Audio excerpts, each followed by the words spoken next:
Welcome to another episode of The Dead Speak, the Emperor Palpatine podcast, being broadcast to every being in the galaxy using your own midi-chlorians and Apple devices.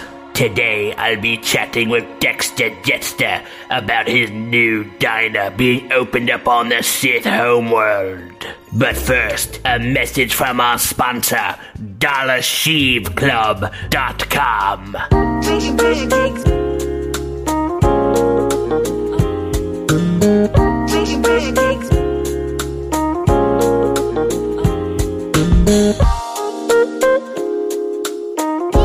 But you know, party.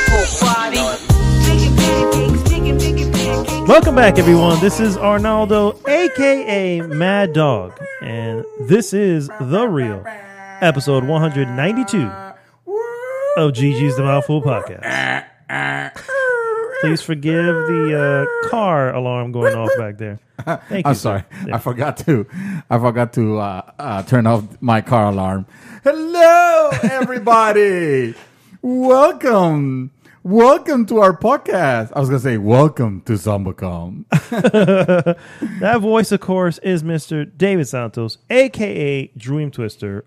What is up, sir? Sir, I am happy and I'm sad. Oh. I'm happy because it's Podcast Friday or whatever day you guys listen to this is fine. But, you know, we have our drinks of merriment of joy. We have some tacos, some lots of tacos. And Lots of tacos. We get to spend the next, 5.5 hours, just drinking and talking about shit. Yeah, I agree. And I'm sad because we're missing our third chair today. We are missing our third chair Aww. today. He has some prior engagements. It is the holiday season, guys, and those type of things happen. Do-do-do. I'll tell you- Dippity-dow. Everybody hope they had a happy holiday. I'll tell you what I'm sad about, sir. Sorry. I didn't get a GG. Yeah! There it is. That's what I'm talking about. There you go. All right. You get the it's not best it's not GG. official until it's like we can't take off. I know. It's like you're not your saying your seat back trays are not in their upright Oh, position. that's right. I Yes. need you to get off the cell phone, otherwise we can't leave. That's true. It's the same principle. Yes. You can't take off the show. The show can't take off without a GG, And now sit back and relax and enjoy another episode of Paku Paku. Well done, sir. Well done. Thanks so much for tuning in, guys. If this is your first time listening, please go to goodgame.rocks and join the conversation there. And, of course, please like, subscribe, and share the podcast with everyone. What we normally do, guys, is first we go into what we have been up to, move on into various news items, and then finish with our hot topic of the week. This week's hot topic, Rise of Skywalker review, guys. Fall of Star Wars review, guys. Spoilers. Spoilers on an opinion here. Yes, we are going to be reviewing the shit out of this movie, and it's going to be no holds barred. He meant the Sith.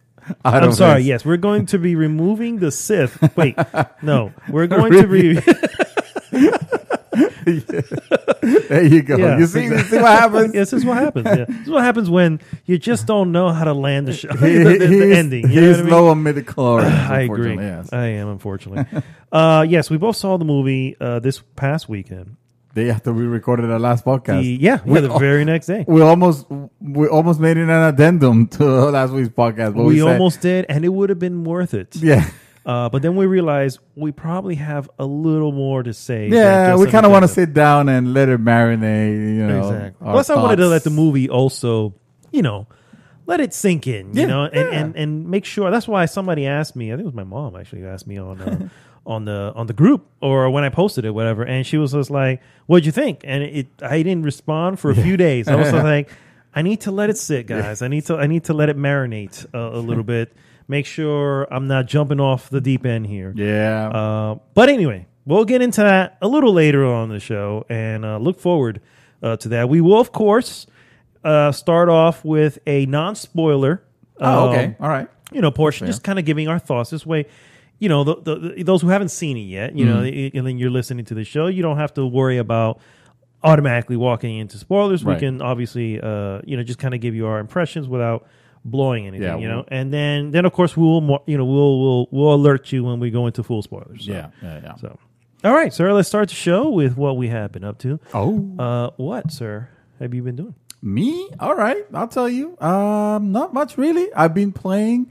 Actually, I played and finally beat The Outer Worlds. The Outer Worlds. Yes, sir. Yes, sir. And I say finally beat, but I don't mean like it was difficult or, it only took a while because I interrupted my gameplay to start Death Stranding. Yeah. And after I took on Death Stranding, after I finished Death Stranding, I took on Jedi Fallen Order. And now I'm working myself back. Okay, Nice. So I beat that, and now I'm playing Borderlands, and I intend to finish Borderlands again. But so the Outer Wilds. Look at me. Outer Worlds. The Outer Worlds. The Outer Wilds is another game, but the Outer Worlds.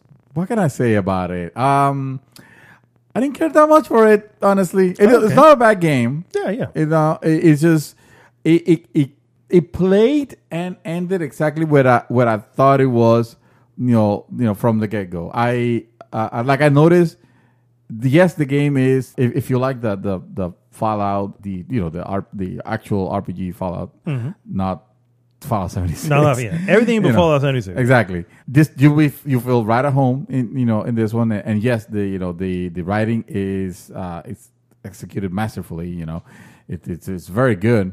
It's just like they took the humor of it. It was fine, but they kind of ran with it a little bit farther that I care for, to where it never felt like there were like the stakes of the game were high enough, to care for what was happening to me personally. Yeah, I can agree.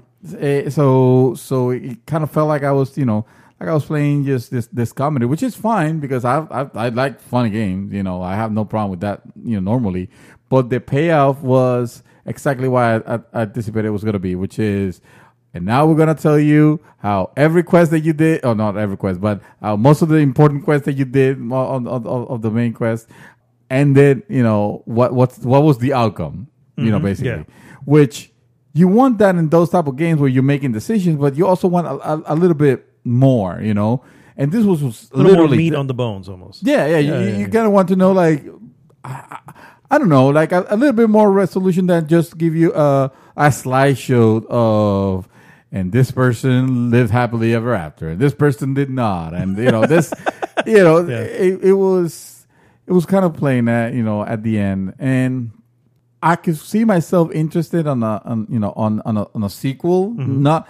I mean, this game is good. It doesn't do sequel baiting in any way, or at least I didn't feel like it tried to do that in any way. Yeah. But you could tell that the world is ripe for more exploration, and this game it did well. It did well enough. What I would expect maybe a sequel at some point. Of course, now Obsidian, they were bought or acquired by that's a first party studio by Microsoft. Yeah.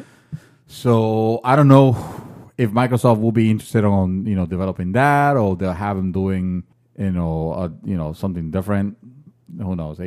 It'll be a shame if we don't see this world again, because it is an interesting world. It's just It just, this game in particular, if it fell, I don't want to call it low, but it did feel low budget. It's a little low budget. Yeah, especially when you look at that. I guess spoilers here. It's slight spoilers. We'll obviously say what our endings were, but the endings, yes, they do kind of go on a little bit of a slideshow, just kind of showing you where everybody ends up. You kind of wonder if that was, this is just rumor mill or theory or whatever. But you kind of wonder if after the acquisition of Obsidian by Microsoft, you're like, yeah, you can finish that. It'll go all platforms, but just speed it up. Don't worry about, what I mean? Okay, they kind of like rushed it a little bit. We need to move on to whatever the next project is. Yeah, it's possible. I mean, as far as the quality and the bugs or anything like that, this game, it didn't suffer from barely any, many of them. It did have its bugs here and there, but it wasn't bad. I didn't feel like it was well optimized. Honestly, it kind of ran for an Unreal game, which the Unreal Engine pretty much runs on every and everything now. It did feel. It still has that weird loading thing where the textures and everything don't load. They're streaming very slowly. And that's a very Unreal thing. And yeah, I mean, I just figured did figure that out by now. Yeah, you know what I mean? Yeah, I think. But overall, the game had that. Low budget, but you could tell that the resources were, they were probably spent. It didn't. They didn't squander anything. I'll probably score it a 7 and 5. A 7. I'm gonna be fair. I'm gonna say a 7. A 7. Okay. A 7. Yeah. Because a 6 would be too low for this game, and it did. You know what was the problem? At some point I felt too powerful, except at the very end, where the last boss was almost unfairly, powerful. I remember. And I was like, what the hell? Suddenly, like every 3 seconds, I was taking a stim, but I had so many stims. Yeah, I was going to say the same thing. I was like, so it is technically hard, but not really, because I have like 90 of these inhalers. So, but my companions like died and they never recuperated. No, because the fight has to be over for them to recuperate. Is that so? Yeah. Okay, yeah. So they never, which makes me think like, okay, so this will be almost impossible unless you go the non-fighting route somehow, and because it's possible to beat that game without fighting. But let's say if you have to fight the last boss and you're playing on permadeath mode, then your companions will die. Oh yeah, because you can't do anything about that. They're just gonna die at some point because that fight is kind of unfair. But you can cheese it again. It's hard, but not in the smart way, not in a Dark Souls enemy kind of way or anything like that. It's just it has a lot of freaking hit points. Yeah, it's kind of a wacky hard mode. It's weird, and it spikes, right? Because that's a huge spike considering the rest of the time. Like I said, I remember I'm starting the fight, selecting the gun that I want to do. By the time I have it out ready to shoot, my teammates have killed everybody. Yeah, so it's just like okay. Yeah, in my case, it's the opposite. I was a destroying machine because I had even my science weapons were OP because I was OP on them. So I was destroying everything, and then my psychics were constantly dying. They stood their ground for, but they will die a lot more often than I will imagine. Your companions were rarely die. Yeah. So that was the Outer Worlds, and like I mentioned, I kind of went back to playing Borderlands. Borderlands 3? Yeah, and kind of try to pick up right where I left off, and it's not a game where. Yes, he has a story, but it's not like super, super important where you have to worry about, okay, what happened? What am I not remembering? At the end of the day, it's just shooting with cool weapons. It's just, where's the map? Where do I have to go? Yeah, where do I have to go? That's exactly what I did. It was figure out what I have to do when I get there. Yeah. It almost felt annoying, traversing, the world, even though it is cool or anything like that. But I just wanted to shoot stuff. I wanted a mindless shooter, and I told you last week that I picked up on Iron Maiden again, or I'm not sure if I mentioned on the podcast, but I did mention it to you. No, we were talking about it. I kind of like put it again just to like remember, and I was hooked like immediately. I so bad want to go back to that game. I don't know, something about the 90s look of it. The Duke Nukem 3D look of it, and feel of it, and also and just running fast and shooting shit, Nice. So that's Iron Maiden.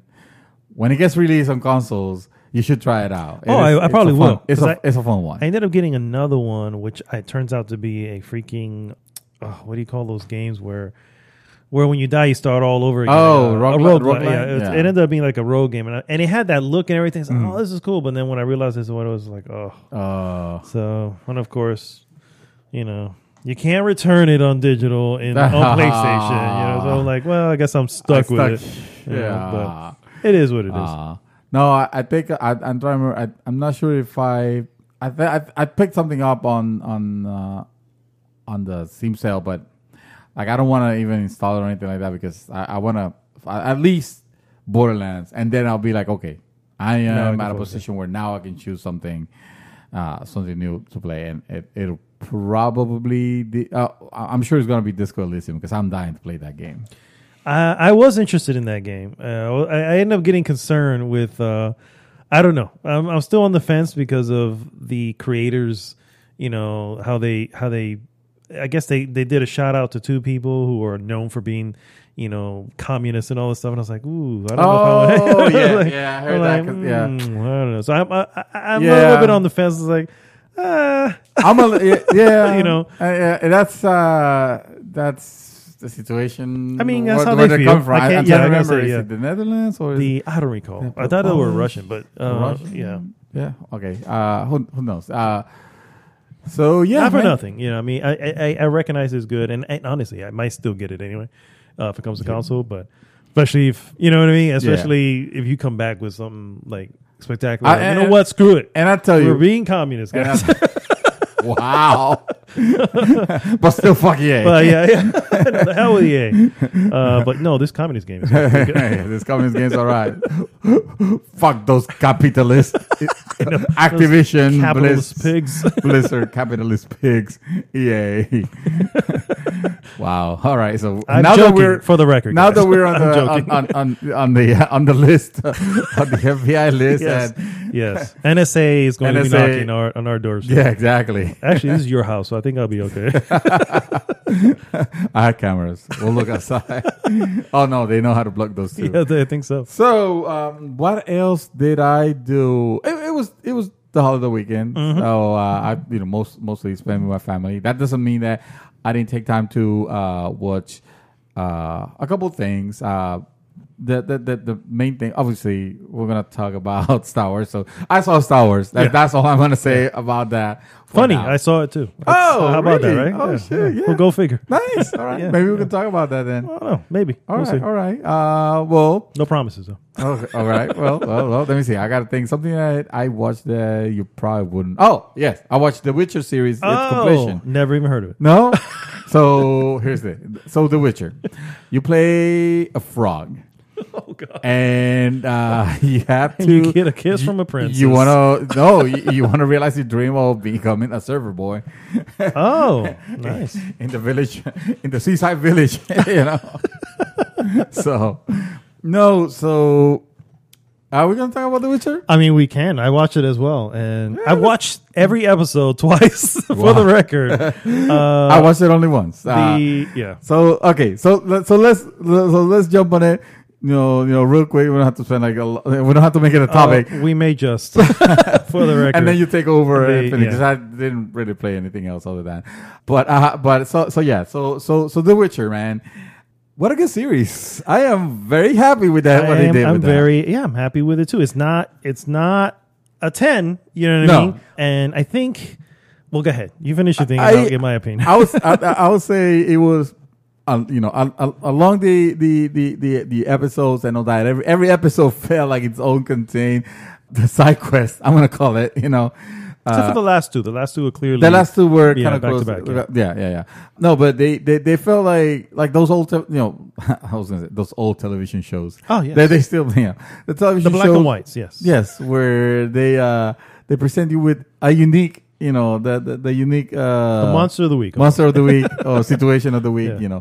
But they don't do that too hard. As a matter of fact, the only thing that I have a little bit against it is the fact that they play with the timeline a little bit, and these are I wouldn't even consider spoilers because I think in this will probably be a favor. Mm-hmm.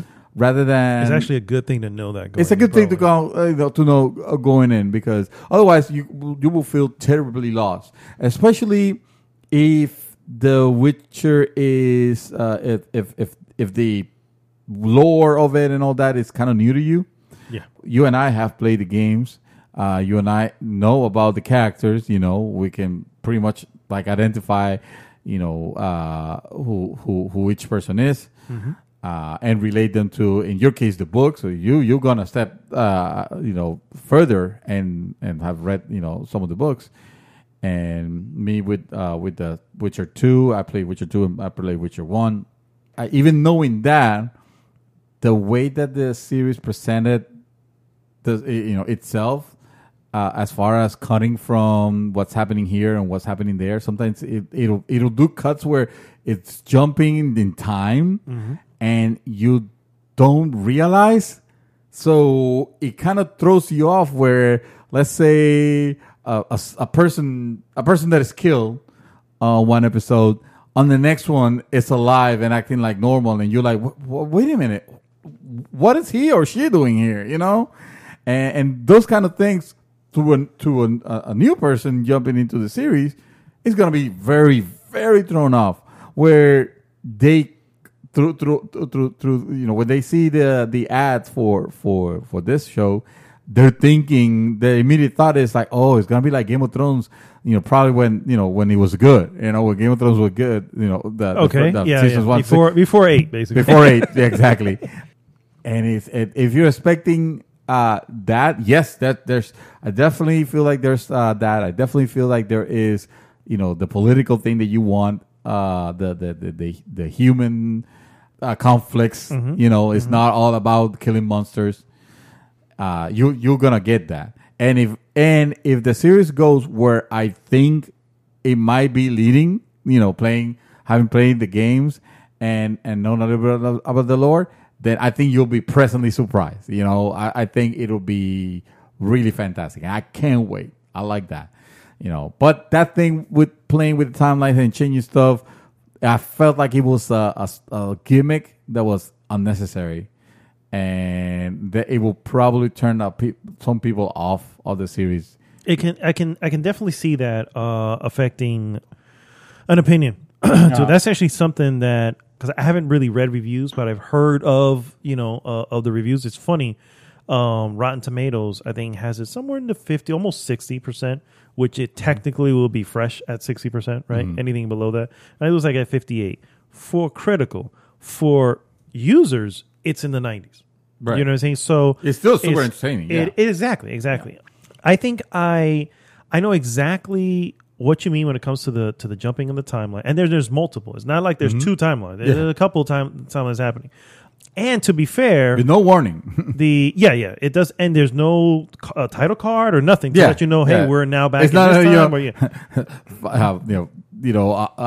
10 years ago, correct? Yeah, and nothing like that. Sintra year blank. Yeah, and then you go back over here. Oh, now you're in Temeria year blank. Yeah. You know what I mean? None of that. There's no title card at all, except for the Witcher that happens at the very beginning. Yes. That's it. There's no, and I think. This is me. This is my own opinion. I'm not. I don't know if this was done in this way on purpose or what. This is my own opinion.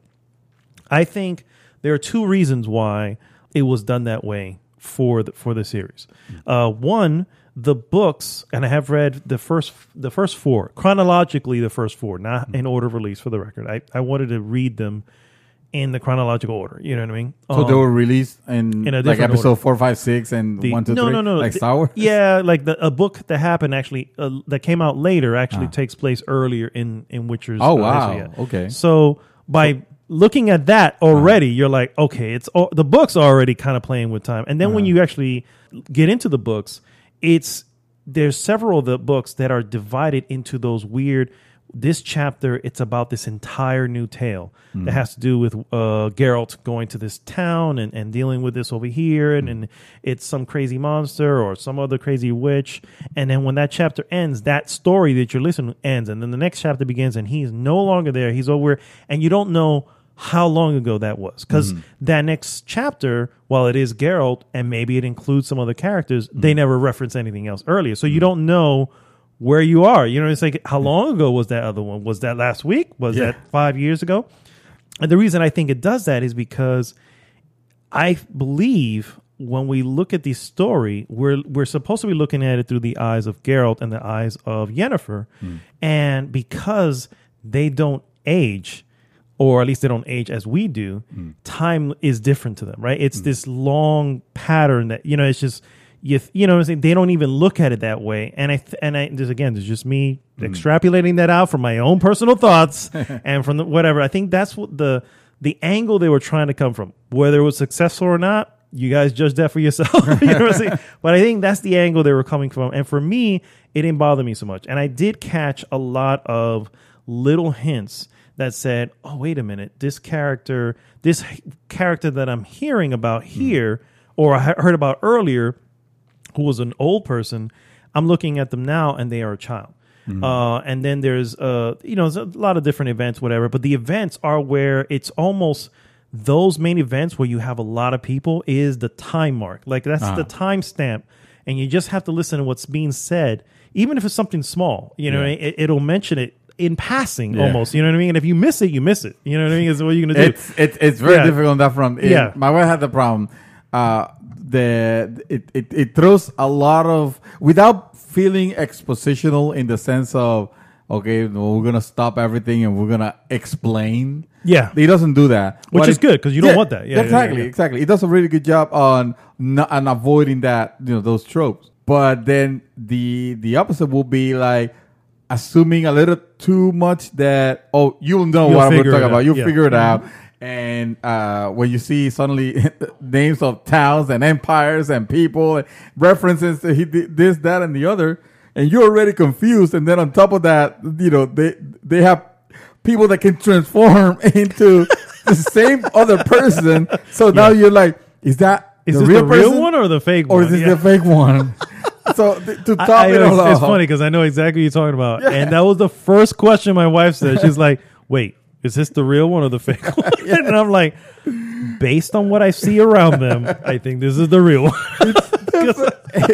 It's definitely a series that I think it benefits more than anything of rewatching. I agree. Maybe that's a good thing. 100%, because I've seen it twice, each episode. It's funny because I saw the first 5 episodes with my wife, right? And then I got out early on Christmas Eve, and I was like, and I got home and I'm putting on the TV, and my wife is still working, so I'm like, fuck it, let me just start from the beginning. And I was like, I wanted more Witcher, but I was like, I can't move without her. So I just started it from the beginning. And man, is that such a benefit. You know what I mean? Because now that you know, like at some point early on, I think is when I think the first 2 episodes, you have no clue of the timeline. No, exactly. But you also have no clue of, I think, if I remember correctly, you have no clue of that there are timelines. Like, you know what I'm saying? You're just assuming these are happening in different places. Yes. So by episode 3 is when the first few hints start to drop. And that's what, and I think it also benefited me that I just watched The Watchmen, and it has something very similar. There's, I won't say how many, there's multiple timelines in The Watchmen series. And you don't know. And it's just at some point you're going, something's off. You know what I mean? Something is just not, you know what I mean? And it just, but it doesn't matter because the show's so fascinating. You just kind of follow along with it anyway. And then towards the end is when it reveals itself. And here is very similar, but I think you kind of get it somewhere halfway. Where at some, but I think it took someone mentioning that for me to realize that I should open my mind to that. And that's why I'm saying, hearing us say that is not really, trust us, it's a benefit if you haven't started watching the show, The Witcher. It's not something you should consider to be a spoiler, and I apologize if you do. But honestly, it'll enhance your enjoyment. I think so. Because you can put it aside. Or the question of, what is you already know? That's not going to be a question anymore. And to be fair, I mean, and I guess I have to apologize too because I don't know if somebody else will. You never know how they feel about it, but I thought it was okay. Like when I realized what was happening, it didn't bother me. I do realize that I needed to explain stuff to my wife because she just wasn't getting it. But I also, like I said, I read the book and there's a lot of this season that is directly from the book. You know what I mean? Yeah. And it's like almost beat for beat from the book. And I'm going, oh, okay. So I can already, and I guess that was a benefit to me as a viewer. It's also a benefit to my wife to having somebody near her like that she can ask and get, don't worry. You guys will, if you want to be confused and have that moment, you still have that moment. Yeah. It's still going to happen. There's plenty here where you're going to be like, okay, I need to rewind that again because I need to know exactly what it was that she said or that he said because I feel like this is important. Yeah. In passing, it just happens so. There's so many times that it happens, and when you know it's there, it's one of the things. Once you know that's what it is, you start hearing and seeing them more. You know what I mean? And I guess it all depends at one point in the series it's going to become obvious. But I still, for the record, I enjoy it. I want to watch it again. And it's actually easily digestible. It's only 8 episodes, so it's not even that long. Where it's like the only thing that pisses me off that I have to wait now for how long to get another season. You know what I mean? And this is not a cheap series, apparently. You know what I mean? So, but I really do like. It almost made me appreciate those those series that have seasons with like 20 episodes or stuff like that. Of course, you get so much of it, even though it's a lot of filler. Yeah. I mean, they tend to be your CSIs and your very low budget. Yeah. I did warm up to the Geralt. What's the guy's name? Henry Cavill. Henry Cavill. I warmed up to his gravelly voice and everything, and I was like, okay. I thought he was. Like that. I was surprised. I thought he was great from the get go. You know, I don't know. It was something odd at first, and I was just like, okay, because you're coming because you probably have the image of Geralt as in The Witcher 3, which is this. Grizzled guy already. Not that he wasn't grizzled when he was younger, but you really should listen to the audiobooks for it. The voice that I have in my head is because again they were going based on the books. I mean, this guy is pretty much Christian Bailey Batman. Almost. Especially in the last couple episodes, I was like, "Ooh, dude, just yell normal, bro." No, at that point, I know. It's like that's gotta be hurting you. Yeah, it was. It was a little. I gotta say, I enjoyed him. I really, really loved everything that had Yennefer in it. Yes. Yennefer has become, and she's very different here than she is from the book. And probably to an extent also in the game. In the book, she's very stuck up. She is somebody completed. And for the record, too, her back. As mages are, Not that I have any prejudice against mages, but of course not. They tend to be very. They tend to be very, exactly. Nose in the air and everything. Mm-hmm, her story was awesome. I think she was probably the highlight of the entire season. I did very much enjoy, knowing her origin and all that. Seeing her through. I mean, what must have been a great suffering. It was almost a shame that, to be honest with you, it was almost a shame that. I probably shouldn't go too deep into it because it's obviously there's shit. Now I'm thinking we probably shouldn't say talk about it. Anyway.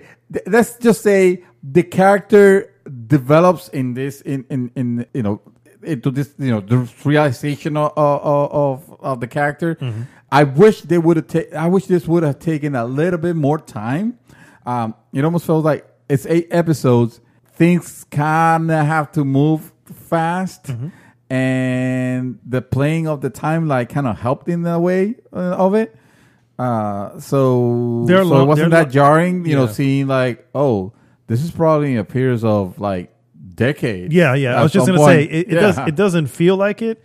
Particularly if it's happening over just 2 episodes, but it's like a lot of time is passing, and then that part I had got because they mention it. They mention it. Again in a very, and it's almost like I say, especially with her because Geralt was Geralt since Geralt was Geralt. Exactly. But the she had a great arc. She had a great arc. It feels like I could have enjoyed Maybe it didn't need to happen in this season, even, But that's what. Yeah, I don't know if I agree with that, but I see what you're saying. I think I see what you mean, though. I was listen when you see Game of Thrones sticks very close to the to the book, or as close as it can to the books for a TV adaptation. Very faithfully, and meaning that some of the things that you're ready to see happen, like when I started watching Game of Thrones, I had already read the books. I kind of knew where almost all the characters will end up. Even when the TV will change some things, you kind of have an idea. But this person is this character now. This is the type of person now. Yeah, Game of Thrones took its time. It took its time to develop those characters. The books also took their. Also took their. That's what I'm saying. It's very faithful on that. Exactly. Over here you could tell that this was almost like a prologue kind of like setting you up for, okay, now we're gonna once this season is over, now this is where it starts. This is where The Witcher truly starts, and it's for better or worse. I agree. I still enjoyed it quite a bit. I think I liked pretty much all the people they have cast on it. They have been some like fantastic performance. Fucking Queen Calanthe. Oh, she is like amazing, dude. Badass, bro. I love everything that had her. Mm-hmm. She was a straight badass. She was a straight she's a that, queen, but she's a badass woman. And that's a faithful adaptation to the book. And it's a shame because I don't remember that from the game, because that was my only thing. I haven't read the book, so I don't remember. I don't even remember the town, the Sintra town, even though I'm sure it was mentioned. But I always so from my understanding, when it came to the Witcher lore, they started the games several years after chronologically after the end of the last book. Because you start Witcher, he doesn't have a memory. He doesn't have a memory. He got taken with the Wild Hunt or something like that and came back. I didn't even know that part, or it alludes to that, but I didn't even. So those are the things that I'm very looking forward. I'm looking forward to. I hope that they bring the Wild Hunt. I'm looking forward. I'm looking forward to see. That is your winter is coming. Yes, kind of situation exactly. here. It's exactly. But what it could be really, really cool. Yeah, they just better not fuck it up. Well, I was just gonna say because you start this show, and the first thing you have is it's girl fighting a monster.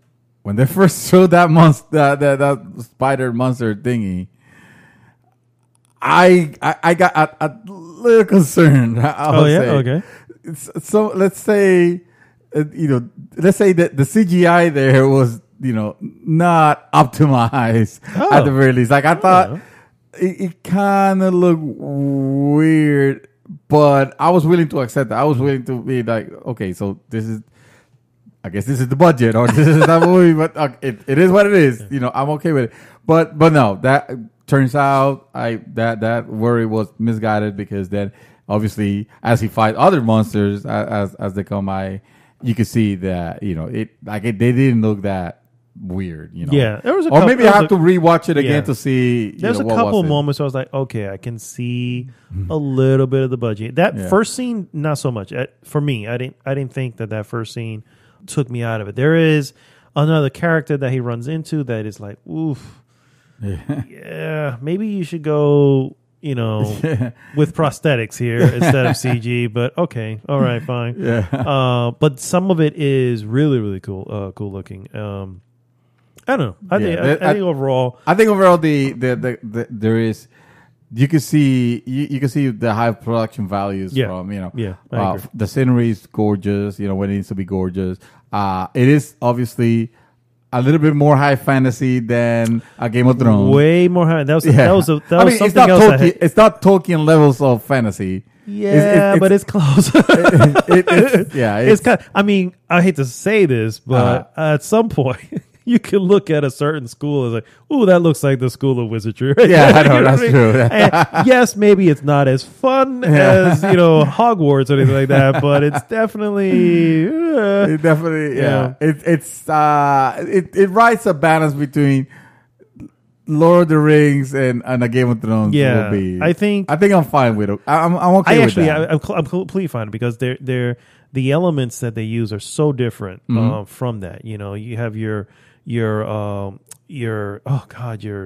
Circle of Witch or Mages. I can't think of the name. The Council of Mages, and they're interesting, and they remind me actually more of the maesters, right? Because the maesters, they always send to another king a maester to kind of like to almost guide, right? And I was going to ask you. I was going to ask you precisely that, like the mages, obviously in this in this series, they are, they're prepared from very very young age and this and that. But what is their ultimate goal? Because it doesn't look like it's power. They are. It looks like well, it's it more like depends. protectors of the realm kind of situation almost. It's or, not I don't protectors know. of the realm. If you look at it, once you get assigned, if you're a sorcerer or sorcerer, you get assigned to a kingdom. You're their advisor. You do meet with the other. They do meet with the other mages to kind of say what's going on, obviously, so we can make sure the world is in balance and all that stuff. But people, take off and do their own thing sometimes. You know what I mean? I'm also most surprised that kings are okay with it for the most part. They tend to be like the major kingdoms. It's one of these things. It's like okay. if you're not okay with it, and you're the only kingdom that's not going to have a mage. So it's like, yeah, we you might better as well- have a mage. Yeah, I mean, exactly. come on. I'm going to advise but I'm also your glass cannon. Correct, exactly. So, Yeah. So that's kind of where their purpose. Obviously, you have ones that are a little bit more independent and want to do their own things, Right. But yeah, that seems to be where that comes from, and that's the first thing I thought of. I thought of the Maesters. I thought about the I can't think where the Maesters came from, but I thought of that whole organization that was very similar. But obviously, we're just wise men as opposed to mages who are also pretty wise. I love the way the use of magic is. I love that they kept it the chaos thing, where that's straight from the novels as well, in the sense that magic is a balance, right? It's not, you're not creating something from nothing. You know what I mean? And when you see, there's a scene where using magic requires you pulling from somewhere else. Yeah. You know what I mean? Sacrificing. And yes, and that is on the nose. You know, and I was like, yes. I'm glad they put that right there, and it's cool. It's very different. Otherwise, from I mean, other- mages could be very well the most powerful beings. Exactly, and yeah. Why would they not have their own kingdom of wizardry or whatever? Exactly, yeah. Yeah, that's cool. And they are vulnerable. I mean, they could die. They could be no. overwhelmed. It happens I mean, more often honestly. than you think. Yeah, Yeah, absolutely. So, and lastly, of course, there's Siri. Series guy, Yeah, Siri. I think her Cirilla. casting, Cirilla, her casting also. I thought it was very different than what I anticipated, because obviously I'm already like biased by the game. Yeah. But it's interesting to see. Like if they would have gone like with the type of series that I was, or who knows, maybe she becomes that eventually. Yeah, this is supposed to be so in the book, she's actually a lot younger than she is in this particular one. She's probably maybe 12 in the book, and here she looks like she's maybe 16 in the show. 16, maybe 18, somewhere around. But in the game, she stars. I mean, she's a child. She's very small. But she's already like Correct, but that happens when you see that. It's actually a flashback in the game. That happens before Witcher 1. All that's happening way before. True, So or no, I wouldn't have known that actually, because I never beat. See, timelines. Always a problem with timelines. I know. I never beat. It is a common Witcher thing. 1. Oh, you never beat it? No, okay. I play a lot of it. Okay. I remember collecting the booby cards. yes. Basically with that. I remember Because that's you what that telling game was about about. That's pretty much what the game was about. That's how they sold it, right? That's pretty much, yes. Wow. That was a major thing of that game, and then of course when they realized, we can actually reach a mainstream with this. Okay, let's nerd it out a little bit less. Let's censor these things. Exactly. But of course, that was the patch. Anyway, I think personally that was to me the weakest thing of the entire series. That was all of the series story moments. arc. Yeah, her story arc really doesn't build from. It doesn't. Like it starts off like, okay, I get it. Now we got, but then it's this long lull of just a lot of the same. I think there's even one episode where you don't see her at all. So it's just like, what the hell? And this is the one. It feels like every time in the books, or maybe not, but in the actually, especially in the books. But Brand in your storyline? case, the series, the TV series, the Brand storyline. Every time we cut to Brand, you were like, yeah. Okay, here we go. So Pee break. It was the same. Yeah. It was the same thing. It was like, it's like, and it's funny because she doesn't actually even appear chronologically in the first book anyway. So it's like, where are we going with this? But anyway, overall though, I like it. Overall, I recommend it. highly recommend it. Yeah. You guys should be, should be watching it too. Definitely. Keep rolling with it. Keep Because, rolling. yeah, All right. So, real quick, I did want to touch on a game that I've continued to play. I mentioned last week that it started, and that is Judgment. Judgment, you're still playing that, huh? Still playing Judgment. Okay. And I got to say that I don't think I like this game. I thought this was going to go like, I think it reached a point where now, I mean, it's just something like that. It's like, no, huh? I'm just, so there's just weird elements to this game. And I don't mean weird as in, you know, culturally weird, anything like that. But it's just like, really like, I don't know, dude. It's like, so, you know, you're a private investigator. You're running down the street, trying to go one from the other, and that's a lot of just walking around. It's like, why can't you just occasionally just cut to going there? You know, why do I have to? Now I just got here. I did one thing. All right, now I gotta go back. So I'm like, fuck it. It's an RPG. That's what you do in RPGs. Yeah, but this just feels a little bit more ridiculous. You know, it's just like, you don't like walking around the street. I always enjoy it just because it looks I so... do love it, but it's at some point I'm just like, I need to move the story along. You know, I just need. So you're constantly running. I'm constantly running. I'm constantly like, all right, let me just get over there. You know, and then people are just like, oh, you know, when you bump into them, you're like, what is this? I don't. So there was. I think this is the moment where I was like, I don't know how I feel about this. So I get to the lawyer's office. All right. The cutscene happens for me to walk in and I speak to someone and he's like, all right, sit down. And then the cutscene ends, right? And it takes a moment to end the cutscene because it has to fade to black and then come back. And now I'm in control again. Like, and then I look at, okay. And then it has the prompt to sit. And I'm like, why didn't you just, and then I sit and then another cutscene. So I'm like, why wasn't this all together? And this little thing is, it happens more often than not, you know. And I'm just, I don't know. I don't know if it came out of me. So I'm just like, why is this happening? Why are we not just moving along? And then anyway, I'm still in the prologue. I just found out today, and I'm going, what? It's like, I didn't even know. I was like, I am still in the prologue to this. I'm like, I don't know if I'm even going to finish this. That said, I have to keep playing because, you know, I love my son, and he bought this for me. So I would feel absolutely horrible if I were to just give it up and sell the game or something like that. You know, so I hope he's not a listener. Well, if you are listening, I'm not going to sell the game, and obviously I will continue because it can change my mind, you know, in the future. But I don't know, dude. It does go. I mean, it does. Well, actually, I have played past the prologue, but I can. I didn't even realize there was a damn prologue. I can tell you that what captivates me about those games. Yes, some of the side quests are kind of like quirky or silly or something. I took a selfie with somebody at like a hamburger shop. Okay. I was just like, what am I doing? But the story, at least on the Yakuza games, the story always carried me because it always felt like a true Japanese soap opera. This feels like it's well, I mean, so far, I mean, the very first mission. So spoilers for the very first mission, guys. But apparently somebody's been quote unquote framed for the death of a Yakuza who got his eyes gouged out. And so now I'm trying to collect evidence to prove his innocence. You know what I mean? It's not even the first 10 minutes. Are you serious? No, that never the first. I spent like how you 2.5 hours. Running. That's what I've been doing. Just running around. Like, where is my next goal here? You know? And I'm not even like, I stopped at the shop and then of course you get to the shop and they're like, oh, you can become friends with the shop owner. I'm like, why? Why do I need to become friends? I mean, this is like, I don't know. You don't have to do those. I know. Yeah.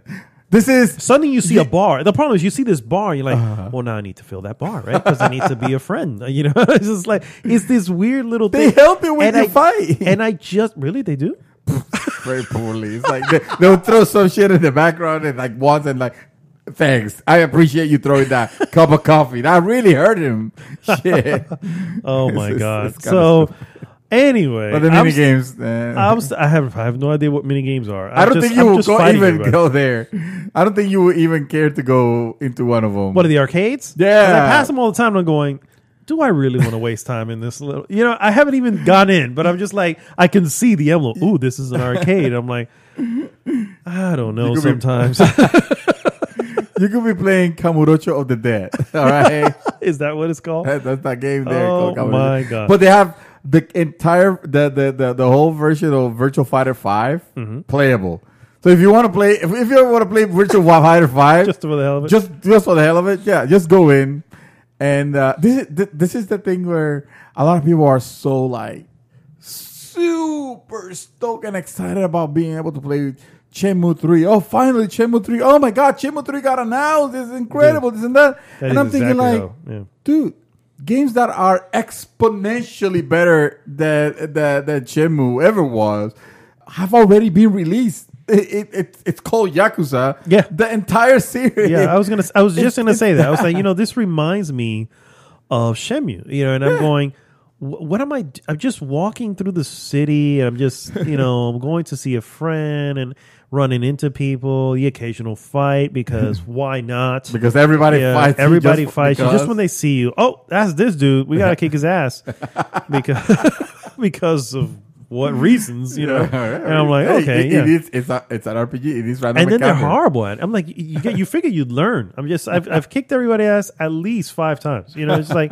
guys, you're not going to get any better. Come on. Imagine in Imagine Dragons. In Yakuza,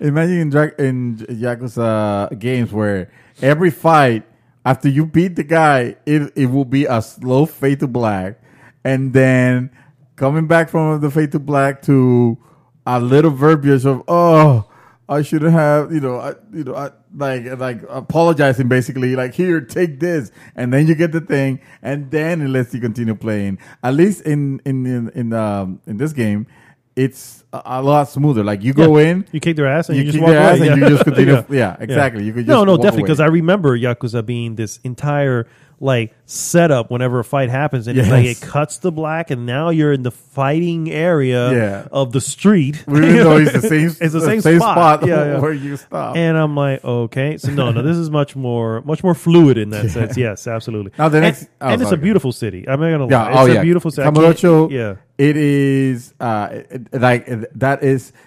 It is very believable as a real city. Yeah, absolutely. Because it is actually a real city. Yeah. Turns out to be. I saw a YouTube video comparing the locations on it, and of course, in real life, it's not called Kamurocho. So it's kind of like the situation with, Los Santos being LA, and Liberty City being New York City, and in GTA.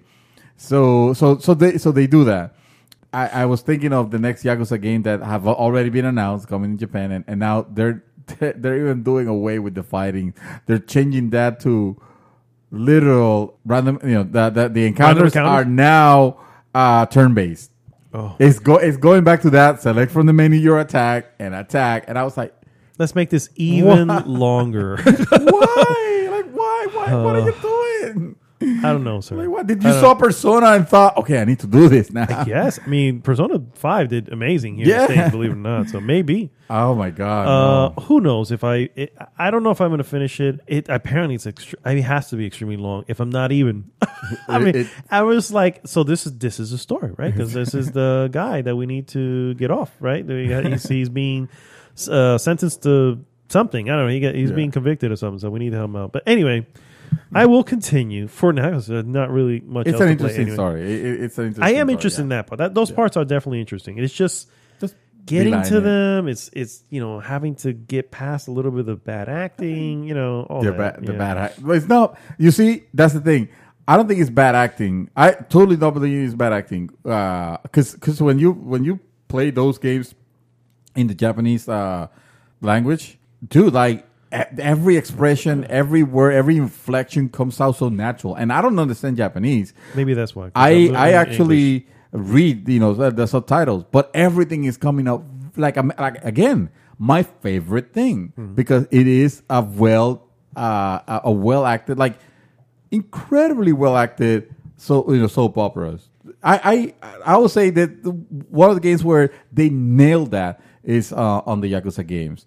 Almost to a melodramatic degrees. I would say so, yeah.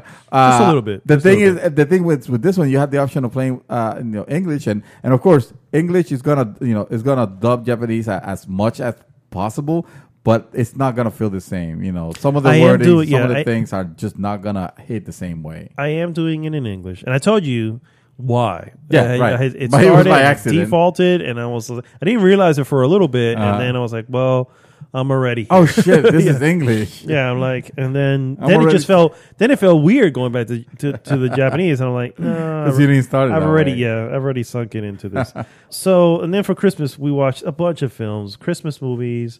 We watched Die Hard, Of you know, course. because you got to watch Die Hard. We watched Quintessential. Scrooged, Scrooge is awesome. which was really good. One of my favorite Christmas movies. The craziest Christmas movie that we saw is this little movie called Rare Exports: A Christmas Tale. It's actually That sounds like a game.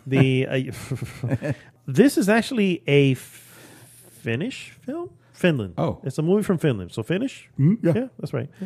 It is the most oddest thing I've ever seen. So Santa Claus is not the Santa Claus we know. Santa Claus is actually likes to steal kids and do horrible things to them. It's not a horror film. The fuck are you watching? It's not a horror film. That's not a Christmas movie. It's Christmas Tale is in its name. That's my like friend. saying that Krampus is a Christmas movie. I knew Krampus is not a Christmas movie. Although it still technically is. You know, but so this Next one, thing you're gonna say, Die Hard is a Christmas movie. Oh wait, excuse me, sir. I will have you know.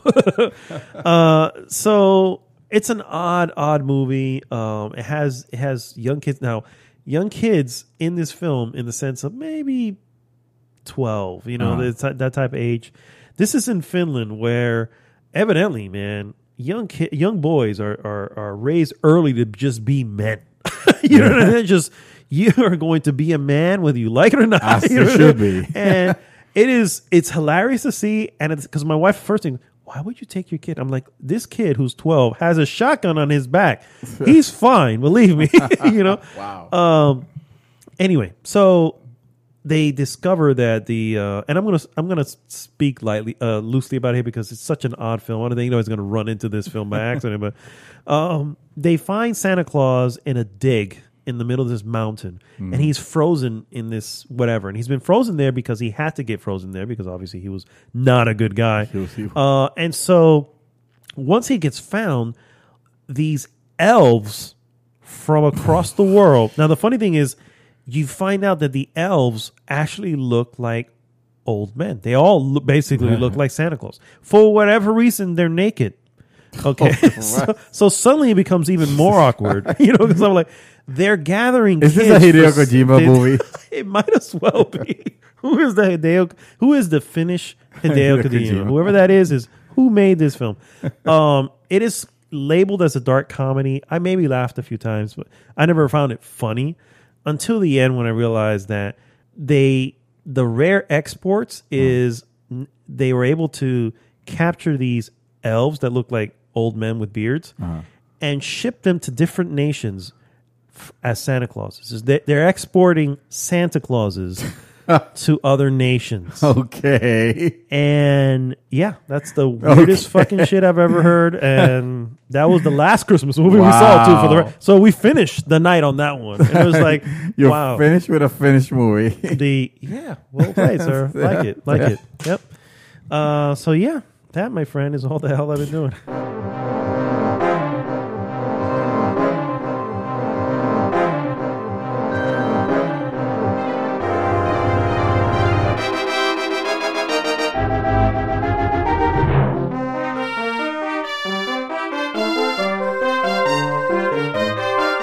And we are back, guys. And it is time for our Trailer of the Week! Woo! This week's trailer is a little indie title being released by an up-and-coming director. Up-and-coming director. You may not have heard of him. You might have to Google this director. You might have to Google this guy. Christopher Nolan. Oh, yeah. You remember he made that movie about, going into the dreams. inside. Yeah, something about dreams. Something about dreams. Yeah. Inspection. That's right. That's right. Inspection Theory. Yes. He's made a new film, or he's making a new film, coming out July of next year. So, oh wow! So this is always This is up. like a while. I got excited for nothing. Then I take it back. Forget it. We're not giving it to him. It's called and I'm not even sure if I'm saying this right, but Tenet, is how I'm reading it. Tenet. Go watch this trailer. Here's what's good about the trailer. First off, you don't know what the hell's going on. No, exactly. So it doesn't give you much. So you will not be spoiled here, for the record. No, you will definitely not. Unless the movie's about nothing. Then movie? Yeah. Dude, I know.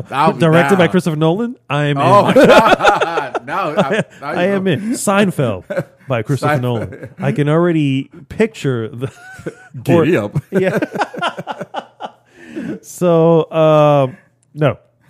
Movie Tenet apparently stars John David Washington, which is, you may know him from Black Klansman. He's Denzel Washington's son. Oh, I was going to ask you that. It was like, isn't that Denzel Jr.? That is Denzel Jr. Yes, that is Denzel Jr. And of course, this is a Christopher Nolan film. What Christopher Nolan film would not have Michael Caine in the film as well? So, what did you think of that trailer, sir? I'm very interested, just because, just when you think it's another, I don't know, spy movie. I was thinking like, okay, so this is gonna be like a spy movie. This is gonna be like, but no, it almost makes me think of this is more like Matrix style. This is more Inception style, precisely. And I am interested because both of those movies, are kind of amazing. There are a few directors that I get extremely excited when they have a project. Yeah. I already told you, Quentin Tarantino, he has a movie coming out. I'm going to be there to see it. Yeah. Regardless of what it comes out to, it's an event, right? I mentioned the same thing about Hideo Kojima. The reason I bought Death Stranding, even after the divisive reviews, is like, nope, this is a Hideo Kojima joint. I need in. Yeah. Christopher Nolan is one of those directors. Right? Yeah. It's like he's making a film. I need to be in. It's just that simple, right? So, yeah, I'm looking for, and I'm loving the fact that what we got is there appears to be an organization that either knows how to or uses time in a certain way where they're able to maybe rewind certain things. That's what I was wondering. Yeah, because there's a scene where there's ships that are you seeing, they're rolling backwards, but you see him on the ship climbing. You know what I mean? And it's just like, okay, how is he doing this? You know what I mean? So I'm like, okay. There's a lot of a lot of references to, okay, you need to look at the world differently now. Yeah. You know, because on top of that, I think you died and got revived somehow. That's what it sounds like. Yeah. Sounds like he joined a special organization, and now his name is J. Agent J. Oh. Come on, man. Men in Black. You don't get that? I know. I was thinking of the reference. I was saying like, oh, so we got to go Men in Black on this. And yes. So I got it. All right. I'm glad you got it. So our trailer of the week, guys, is Tenet. All right. Let's move on to our useless news that you can use. Sir? Go ahead and start for us, sir. All right. I got, honestly, it's the holiday season. You know, everything's closed. Not much has been happening. Everything is closed. I will tell you, I'll tell you that the gaming industry is away. It's on high. You know, they're on holiday. All right. The only thing I was able to get from the news feeds, it's kind of like a 7 days old. So this probably came out the day that we recorded the last podcast. Yeah. But CD Projekt and The Witcher author Andrzej Sapkowski. Yeah. Is that? I probably pronounced it wrong. I nailed it? Yeah. Holy shit! Wow. Yeah. I am all right. You're on a roll, my friend. I leveled up. All right. You're playing with me. No, you did. You get it. I'm not gonna now. I'm afraid of pronouncing it again. I don't want to say it. So I'm gonna fuck it up. So Andrzej Sapkowski settles royalty disagreement.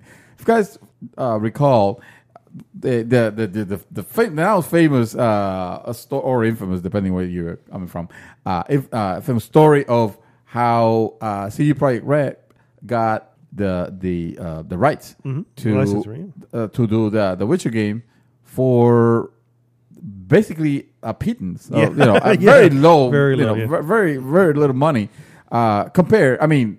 For the author at that point, he was thinking that he was getting, the best deal because he thought, well, I mean, this is based on this, Polish books. You guys are thinking of making this, you want to make a game based on this, that's not going to sell. He said, I want my money now, but you're never going to make any money. Exactly. He basically like, no. Pay me now because, I'm not going to be paying royalties of a game that's never going to have royalty. Correct. Yeah. And then I'll pay, The Witcher ended up being the biggest thing. And then there was some disagreements. I believe there was, some, lawsuits thrown at some point from his part towards CD Projekt Red. Well, anyway, the thing is that they settled on that, right? And now seems like they have actually settled the disagreement, the royalty disagreement as well. So CD Projekt Red and The Witcher author Andrzej Sapkowski. Whoa, nice. All right, thank you. I still have it. Have forged an agreement that ensures CD Projekt Red can continue to use Sapkowski's creation, ending a disagreement that sprung up last year. Details aren't offered in CD Projekt Red's notice of the agreement, and it is unlikely that any will surface elsewhere. The company simply noted that the undisclosed deal solidifies and reinforces the company's relationship with Sapkowski, and fully clarifies the requirements and expectations of both parties, with both past and future games, graphic novels, board games, and merchandise in consideration. The dispute began when Sapkowski reached out to CD Projekt Red in 2018 with a demand that he receive $16 million in additional compensation for the company's continued use of the property he originally created. The two parties had originally forged an agreement that allowed CD Projekt Red's legitimately use back in 1997, but at the time, Sapkowski opted for one lump payment rather than a deal that will see him reap continuous gains of the series' success as a video game. He had done so according to a 2017 Eurogamer interview based on the belief that the Witcher games wouldn't succeed.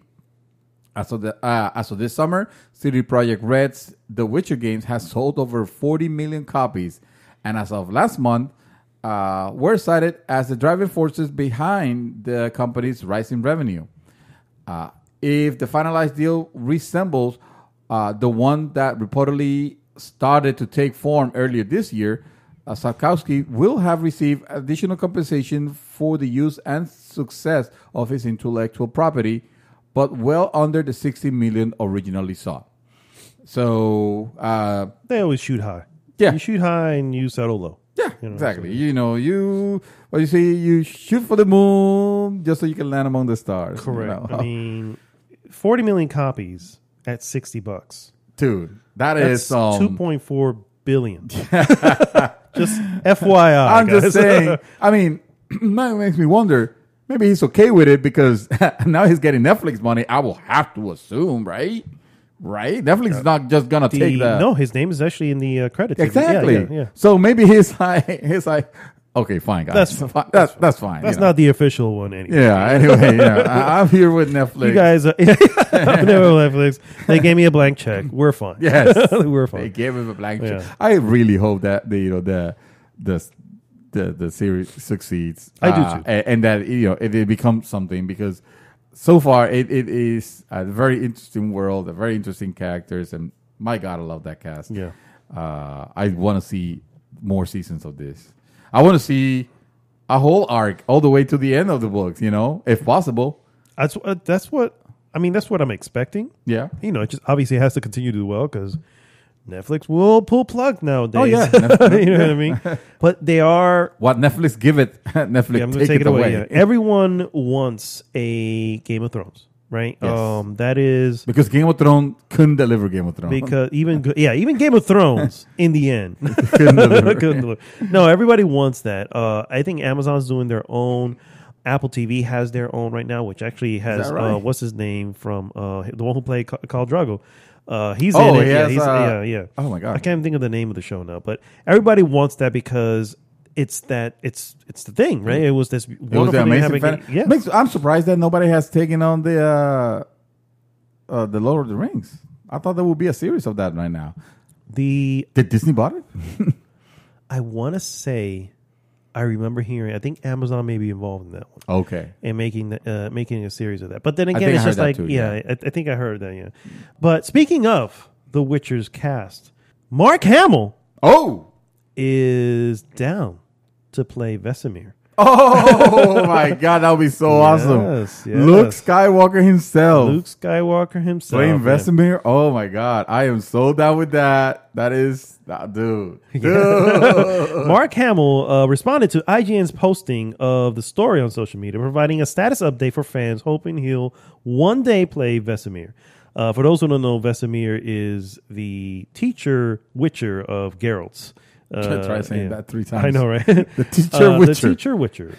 Professor Witcher, if you will. There you go. Quote, I still have no idea what this is or what it's about, but I do know they haven't ever asked me to play Vesemir yet. Hashtag call my agent. So Mark Hamill, I feel like I feel you, bro, because I feel the exact same way, except that I do know what it is, but they haven't called me either. Yeah, I know. I Right? would be happy to be in one of those crazy scenes in the background that's happening with a bunch of naked people. Ooh, I don't know. 'Cause some of those scenes, it's like it could get either really good or really bad. I'm sure it's like one of the most awkward things in the world. I have no clue, but I'm just.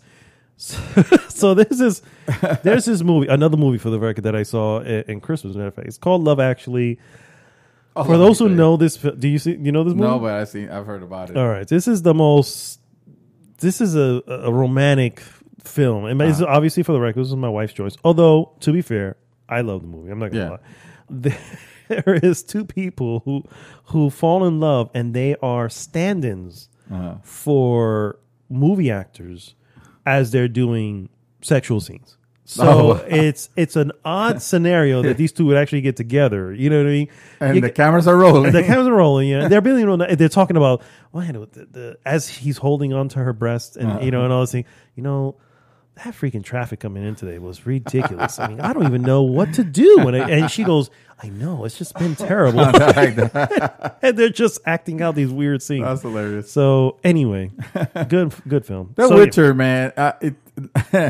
Not missing any on the we're gonna Game of Thrones the shit out of this with the crazy with the violence, of course, but also the nudity scenes. Yeah. They were like and not pulling punches in that either. Also, and also of the main characters. I mean, I would like freaking Yennefer. Yeah. She is naked on more than one episode. And it's like, okay, so obviously, maybe I don't know the actress. I haven't seen her anywhere else. She has. I think she does some small things. Yes. Up and coming. Okay, so once she's solidified with this, those scenes are gonna stop real fast. Most likely. Yes. Most likely. Yes. And to be fair, guys, I'm gonna be completely honest. No. She does an amazing role, and all the nudity aside, she does an amazing role. Yeah. The way she is at the beginning versus the way she is at the end are 2 different people, and that's credit to the actors for delivering. And she is also gorgeous. She's beyond words. The most ridiculous. They couldn't cast. They casted someone amazing for that role. I saw the original image of the actress, and at the time I was just like, I don't know. She seems a little young. The image that they showed was like, man, this is not the. And I'm like, okay, this is not Jennifer. You would imagine a freaking what is that? Not Sofia Vergara, but not what's the other? Which one? Salma Hayek. Yes, there you go. Thank you. Really? Nailed it. Snap. Yes. You will imagine that level of correct, gorgeous, correct, mature, correct. Yeah, something like that. But it's So she's Jennifer. Exactly. She's a I don't want to say she's an experienced mage, and she's done this for God knows how many years. By the time you get to her, but no. But this actress knows how to play her very well. Nailed it, and absolutely. My next piece, guys, The Mandalorian Season 2 is happening. It just finished today, for the record. And it is coming to Disney Plus. Come on, man. You you saw the Mandalorian. I haven't finished seen it. Oh, I have not gone back. oh shit! I thought you said no, the last episode aired today. Oh, Yeah. okay. Last episode aired today. I got sidetracked by The Watchmen. Oh yeah. And then by the time I was done, like falling down the rabbit hole with that freaking show, The Witcher got me. You know what I mean? It's just like forget it. And I will go back. I will finish it. But yes, coming out season 2 coming to Disney Plus fall of 2020. Says Jon Favreau, the creator. Second season of Star Wars streaming series Mandalorian will premiere fall of 2020. Series co-creator Jon Favreau confirmed Friday. Okay, so this just basically said what I just said. So yeah, look forward to that. Look forward to more Baby Yoda. I understand that Baby Yoda now possibly has a name. I haven't seen the episode, but I saw something somewhere where it's like, ooh, I think the name is revealed. Whatever. Oh. He will be forever Baby Yoda to me. At some point, At some point, they kind of have to give him a name. I mean, otherwise, you do. It sounds ridiculous now. Yeah, I mean, yeah. I agree. It could just be the child. I mean, that's what the episode was called. The child. Yeah. Also, B. B. Fuck Baby Yoda. Oh no! Stop it! I'm not down with Baby Yoda. Oh, Sorry. Stop it! You haven't seen the show, so you haven't. I know. I haven't fallen in love with this little bastard. Totally. I am keen to that. Right now, I'm in the camp of every time I see another person posting some shit about Baby Yoda, it's like eyes rolling to the back of my head.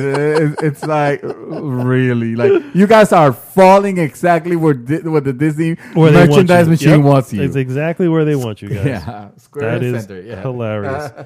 And my last piece, guys. Excuse me.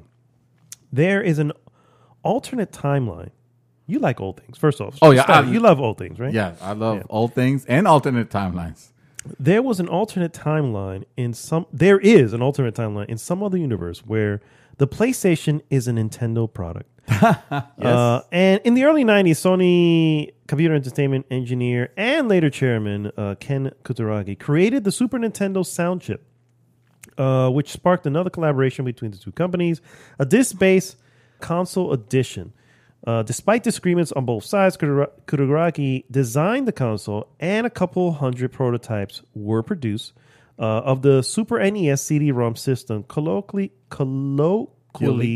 known as the SNES CD, or the Nintendo PlayStation. The Nintendo PlayStation, yeah. That's right. For a long time, no one was ever even sure one of these existed. It's likely that most of them were actually destroyed, but one exists, and it's owned by Terry Diebold, who bought the unit in a blind auction when the company he worked for went bankrupt. Anyway, long story short here, guys, the Nintendo PlayStation prototype is going up for auction. Oh my God. And it is already expected. The auction, for the record, is March 5th through the 7th of 2020, but interested buyers can start bidding online in February. Right now, it is like they're expecting somewhere in the six figures that it will go Jesus for. Christ. Yes, for the Nintendo PlayStation. So 1.7 million, something crazy like that. Yeah, possibly. I mean, it is literally the definition of one of a kind. Mm-hmm. You know. It should be until someone else finds one on their basement or something. I know, right? Yeah. It should be in the freaking museum. Oh, it should be It should be in the museum. Yeah. No whoever reason. gets it and trust it to a museum. Yeah. You know, it's I agree. Dude. That is a piece of gaming history if there ever been one. I agree. That is one of those what could have been. Yeah, you know what I mean. What could have been. And I think if I recall the story for way back when this person actually found the unit and was showing pictures of it and recalling how they were even afraid of plugging it in because they wanted to make sure they were afraid that if something shorted out and kind of like destroyed it would be worth it. Right. Yeah. So and I bet, and that's what I'm saying. It should not be even played. It just leave it untouched. This article that I got. So that's what you're doing with your Nintendo Switch, huh? At this point, yes, I might be. It's so true, dude. I took it out the other day. I literally took it out, and I started sifting through it, and I was looking at the games that I have. I was like, yeah, I don't play any of this shit. And then I went into the store, and I was like, let me see, maybe I can get something here. Dude, there's so much. You figure there is, and yet I'm still looking at it going, I don't know. I don't know sometimes. So yeah, there's an Wow. image on the Polygon article of the Of the image, yes. the Nintendo PlayStation, and what a fascinating thing that would have been. So Yeah. all right, guys, that is all the news items we Wait, have. what? This is it? That is it. This is a new record. It's Christmas, guys. Christmas There you next week is New Year's. We may not have anything to say then either. So Exactly. it's just it's a weird time for the industry. So Yes. all right, guys, we'll be right back with our hot Hot topic.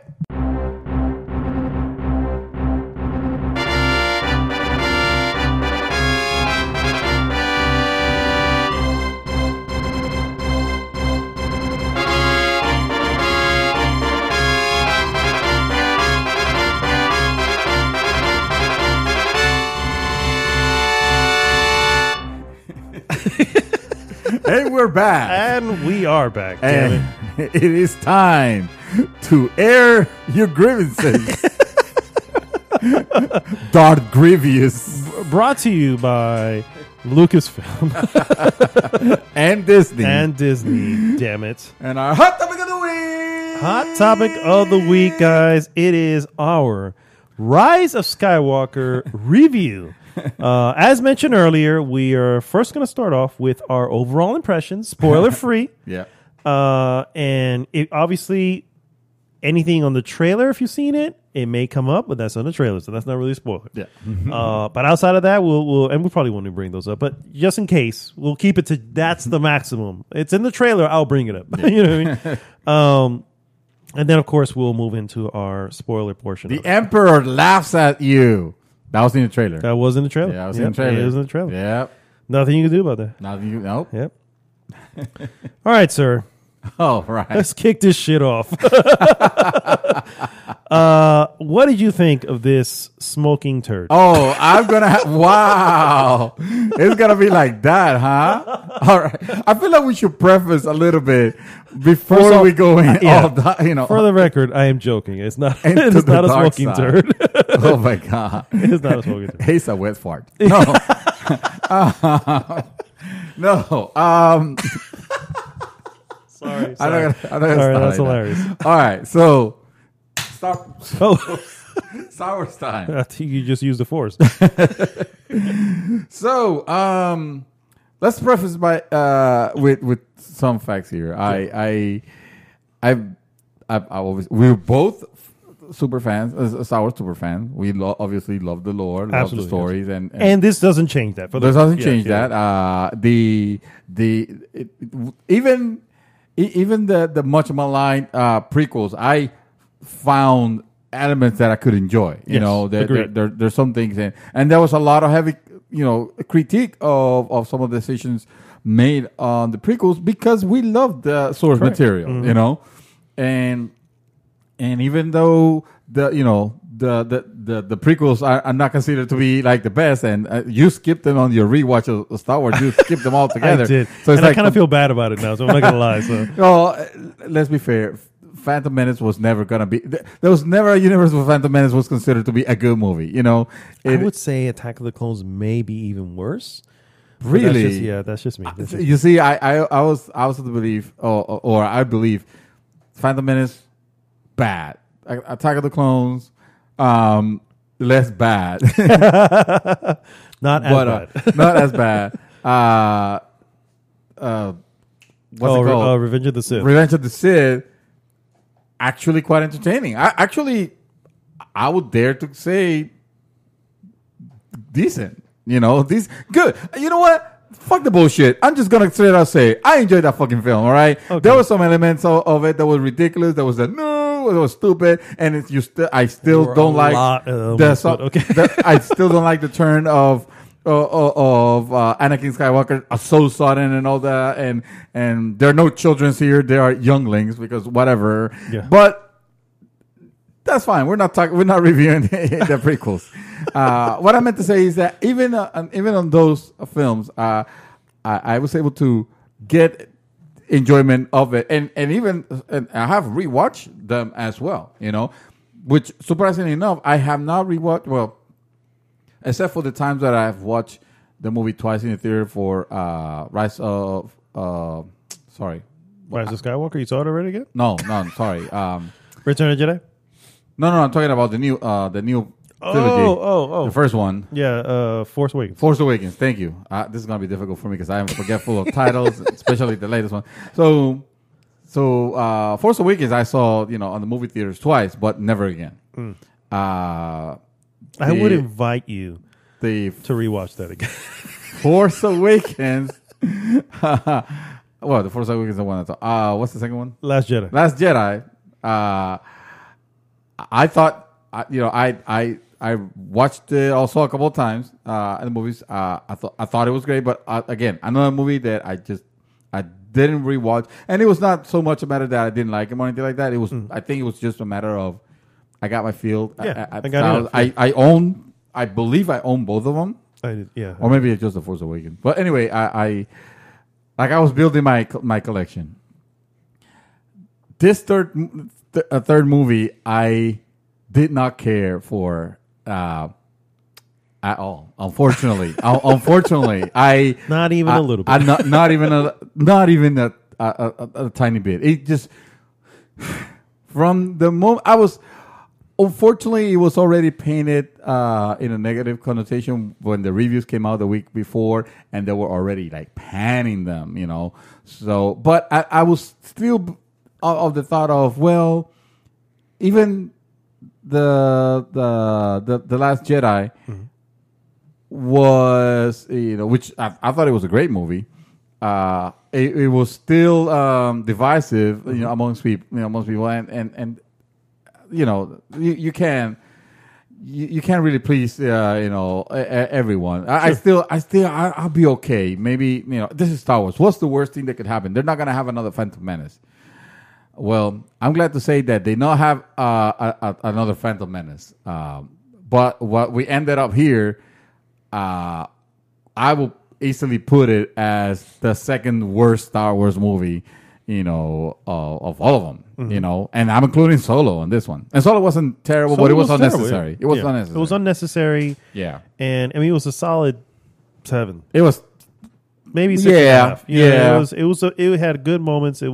But I hear what you're saying. Yeah. The problem that I have with this one, which of course I'm sure that you elaborate because you will elaborate because we were talking. You mentioned it too. Was the fact that it just feels like everything's going at a breakneck pace, and the pacing, everything. The pacing is going at light speed. Yeah, and unintended.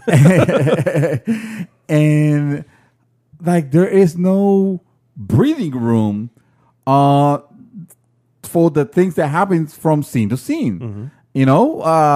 So if there's something major that happens on the scene, by the next one, it's almost like it doesn't matter. It's no longer a concern. And I did not like the pacing. I did not like the writing. I did not care much for some of the dialogue. I felt like, unfortunately, some of the dialogue, and this is unfortunate because it was for obvious reason. Carrie Fisher is no longer with us. Yeah. They said they have some footage of her for this movie, or maybe I'm thinking that it was they had stock footage. They have stock footage, yeah, possibly for the previous ones, right? I will imagine. Correct. Okay, because some people, some reports were saying that they were able to record some audio for certain things. Oh, some audio. Okay, yeah. So the thing with this was that because they had to basically write dialogue for her around the things that they already have recorded for her. So, and I don't think they did a good job. A lot of it came out very unnatural. Like you could tell, like, okay, this cannot be bad acting because it's not like she's a bad actress or anything like that, or she, was a bad actress or anything like that. This is just because this is bad because it feels forced, and pun intended. Pun intended, yes. So it was kind of jarring to see, to see some of the dialogue that was around that. I started not liking this movie from the very beginning, from the crawl scene, from the crawl text where it just starts, with Star Wars, and then it comes episode 9. Episode 9, and then it gives you the blurb, and it's almost stupidly written. I don't know. As far as and mind you, I'm even comparing it with the prequels that start talking about Trade Federation, taxes and shit. As far as boring as crawl scenes go, even those were at least better written. Or what was the other one that talked about the clones and not the clones, but not the clones, but the Trade Federation, the robotics basically. The robot army. The robot army and stuff like that. And then they refer to heroes on both sides. And really, there's heroes on the robot army. Okay, sure. They're innocent, but even with that. Even having that, man, the text blurb on it, it was kind of bad. It was really bad, and it set the tone for the rest of the movie. I can't say enough without spoiling. So I'm just gonna leave it at that. I did not like this movie, and I'm on the camp that liked Force Awakens. Really liked The Last Jedi, and I think that's where the problem lies. Yeah. And I'm going to let you elaborate on that because you've done some experiments, I heard. I have done some social experiments just to see. But so I'm not going to grade it that low on the list, but it's probably just a movie or two higher. It's not that. What would be your order if you had to? Honestly, I put it above Phantom Menace and Attack of the Clones.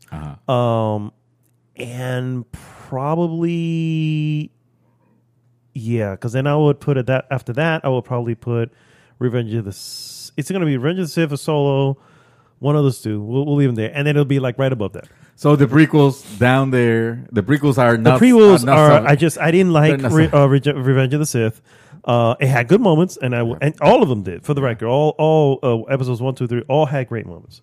But overall, it wasn't. And this kind of mirrors that, in the sense that this had some really interesting things that if they stopped for a moment to elaborate, would have been fascinating. You know what I mean? It has some great epic moments, epic looking moments, which. Credit to what's his name, Abrams. You know what I mean? He can make good looking shots and stuff like that. You know what I mean? But the most. Sorry. Go ahead. But go ahead. What's your question? No. I was gonna say, but do you think those shots are Star Wars shots? It depends.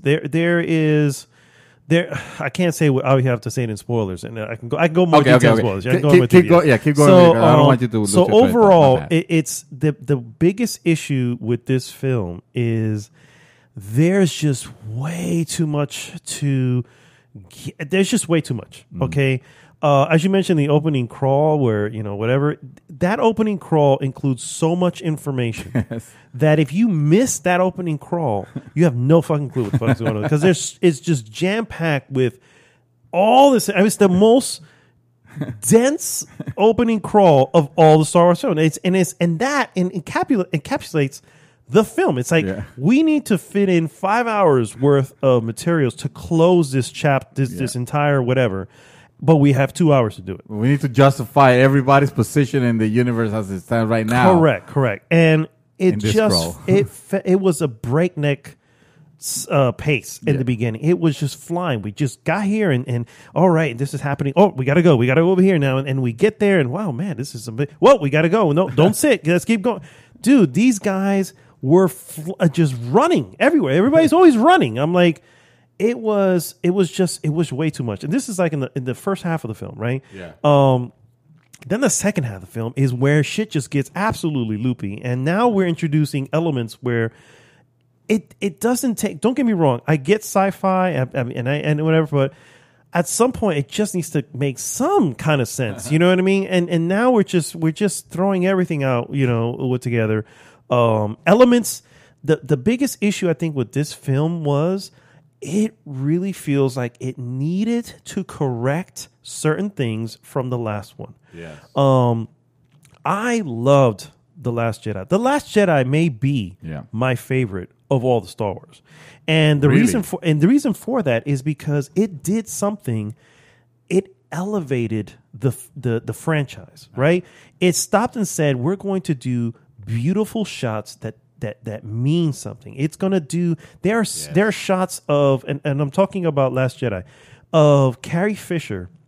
When they get to the planet at the end, I can't remember, a crate, I think it was, the Battle of Crate. Yeah, when they get to hot-looking planet. Yeah, the hot-looking planet. When they get to the planet in the end, and she's standing there, and she's just looking to see what's coming. And she's got this, like her collar is up over her face, and she's kind of just like this, where you can only see the top of her, and you can see her eyes just little. And these are slow shots that just tell you, tell you so much from it. And the movie just took a moment to have these shots, you know what I mean? And then it had really powerful moments between Rey and between Kylo and everything.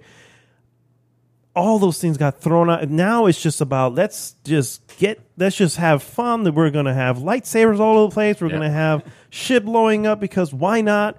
We're gonna have it really just felt like a supreme overcorrection of the last one. It's like, and on top of that, there are specific things in the film that literally, to me, from what I saw, almost feels like it gives a middle finger to the last film. Yeah. You know, it's almost just like, 100%. screw that last film. 100%. We're going to do this right. Screw Last Jedi. Yeah. You know, you fucked me up. What's his name? Ryan Johnson. Ryan Johnson. You fucking bastard. You know, I had a plan. You screwed it up. And now, you know what? Rose, that character Rose, I'm not gonna give her time on it, because everybody liked her except the haters of the internet. But that was a cool character of Last Jedi, and she doesn't get any time, barely any time. Yeah, it's there's so much of that. Yeah, and I'll go into spoilers as to when we get into spoilers. I'll get more into detail, but overall, it feels like they had this huge thing that we need to close. First of all, I didn't even know this, that this was meant to close out the entire Skywalker saga. So I'm like, what the hell? If that's the case, where? So been a finger to George Lucas also. So the trilogy, episode 4, 5, and 6 didn't matter. Is that what you're saying? You have the hubris? Yeah, exactly. Hubris. So overall, again, I don't think it's a horrible film. It has a lot of good elements, but overall, I think it's a fail. And you know what? We'll just get into spoilers once. I think. Yeah, like I said, honestly, it's hard to continue without going into the actual details. All right, so if you guys are listening here, you probably have seen the movie, and if not, this is where you stop it. You know our come back later. You know our opinions already, but definitely formulate one for yourself. Go watch it, because at the end of the day, if you're a fan of Star Wars, you need to finish the fight. Absolutely, you should still see it. And like I said, it doesn't ruin everything before it. You know what I'm saying? I will still. It can't ruin anything. Certain things can possibly be ruined, but your entire childhood. The social the social experiment that I did was people asked me how I felt about it, and I would tell them, and they're like, "Oh man, that's crazy," but and they actually liked it. And I asked, when they started saying that, I was like, "What'd you think about The Last Jedi?" And without fail, and it's funny because if it was like 3 or 4 people. All right, maybe it's a lot of people that I've asked this about. And I'm like, they don't like the ones who like this film do not like The Last Jedi. Right.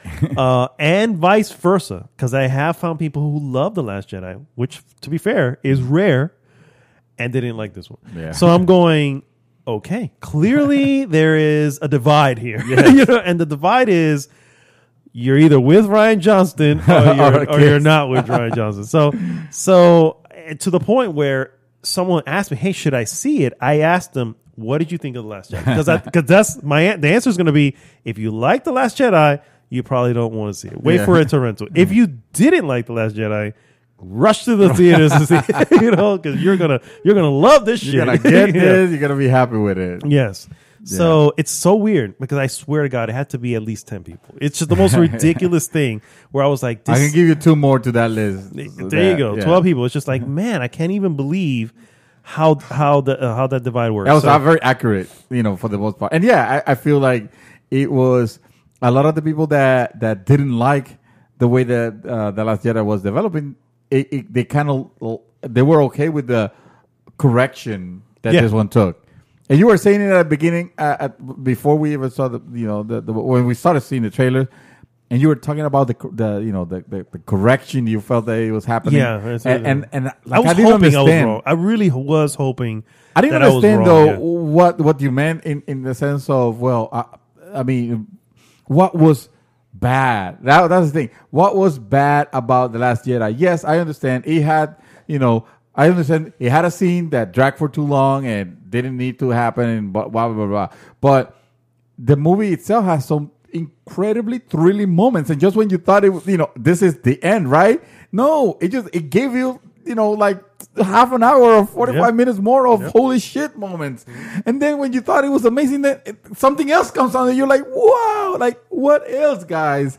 And there was just none of that here, like or if they tried, like none of it. I felt like it's stuck. Honestly, this movie has at least 2 MacGuffins. It has the absolute worst MacGuffins in any Star Wars of it. I would probably include Star Trek episodes on this shit because it was levels of stupid this MacGuffins were, and we're gonna go through them. Let's do it. Let's just. Well, all right. So last thing I wanted to say before we jump into actual spoilers is, I think I can see what I believe, in my opinion, what is the fundamental problem with this trilogy, and it didn't feel like there was ever an established plan. I agree. A storyline to follow. It almost feels like the prequels. You could tell there was a plan, of course, because it was obvious because we already knew the outcome. And of the original series, and the original was already a big story. It was a big story, So this one, it felt like they were just making the movie as the way that Disney will make them. It was just I shouldn't say that because that wouldn't be fair because Marvel had an overarching story. Yeah. It had a plan. Marvel had a plan. It sort of had a plan. Yeah, right. But in this one, it felt like, well, we need another Star Wars for this year or for this next year. The person that wrote or the director this one doesn't want to do the next one, or it's gonna be too busy. Let's just get someone else, and this person wants to. Well, if I'm gonna do it, I'm gonna do my vision of it. Correct. Yeah. And which I would want nothing less. Yeah. Than your own personal vision of something. But the problem is that now I'm adding ingredients in your soup. No, absolutely. Yeah. And now it's no longer your vision has been tainted by my vision. Has been changed. Let's say has been altered, and now to the point I'm gonna hand it back to you. Now this one I'm gonna hand it back to you, and then. Now you fix it. Yeah.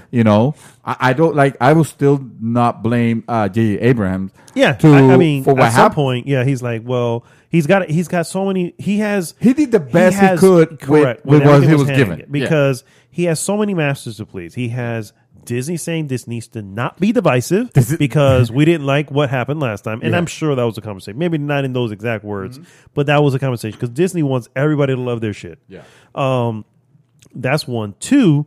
Oh, by the way, rest in peace. Carrie Fisher is no longer with us. And, well, she was still in the last one. And she plays, according to the original script, a major role in this one. And you can see it. You can see, like, oh, she really meant to be in a lot more of this. You know what I mean? So, but what are you going to do, right? Life is life. You can't predict these things, and you have to continue, you know? And so you have that happens. And on top of that, oh, by the way, this is closing out the whole Skywalker whatever. So not only do you have to continue this, but it has to end here as well. You know what I mean? That was the insulting part of, you know what? This needs to close the entire entire Skywalker thing. stuff. You know, which I never thought that. Like, I swear, it didn't need to. I swear someone or somewhere I read that there was already plans for another trilogy and that Rian Johnson was going to be involved with it and all this stuff. I remember, I can swear I'm going to look up fucking articles. Well, I think sure. when, at the moment that Disney realized when there's too much Star Wars. Solo didn't do very well, that's when we kind of need to put the brakes on this. And now I need you to close out this entire thing. Okay, yes. And of course, Rian Johnson said, hey, I just laid out new groundwork. And they're like, well, no, we can't go that far because we only have one movie left, and now we got to. That's all. He's bring like, it all oh back shit! in. Then I guess I'll bring as much as I can into this one. Yeah. So and I normally prefer my movies not to be that long. Mm-hmm. I tend to accuse the movies that are extremely long of, well, there was probably a problem in the editing room. But in this case, I feel like, yes, the problem was the editing room, but it was because they were just a little too maverick with the scissors on this one. For real. You know, a little too much editing on this one.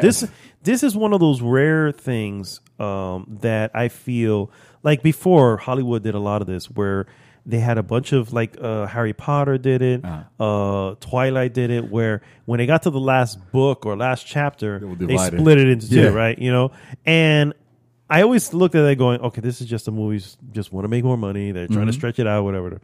This could have benefited from another part. You know what I mean? It's like there was just too much in one thing. See, they wouldn't be able to call it trilogy, but I don't think they would have cared about that because more money. Hello, money. They could have used that. Yeah. Quadrilogy. There you go. There you go. Yeah. You know, hey, episodes 7, 8, 9, and 10. That's a beautiful number to end and with. it ends on 10. On 10. Yeah. Exactly. 10 Star Wars movies. But nope. All right, guys. We're going to get into deep spoilers now. Right. So it's going to be no holds bar.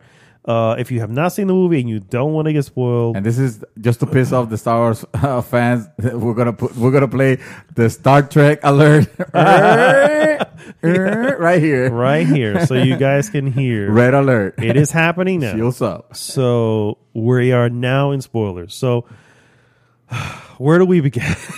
I'll tell you where. Okay. The dead lives. The dead lives. That's how the crawl starts. Yes. Is that the dead something, you know? Oh, the dead talk. The dead talk. Speak. Yeah. The speak or can be heard or some shit like that. I don't know. Yeah. So immediately off the back, on the crawl, you read Palpatine's voices out there. First sentence of it in all caps, if I remember correctly, too. The dead talk. It's already like, what? Yeah, it was.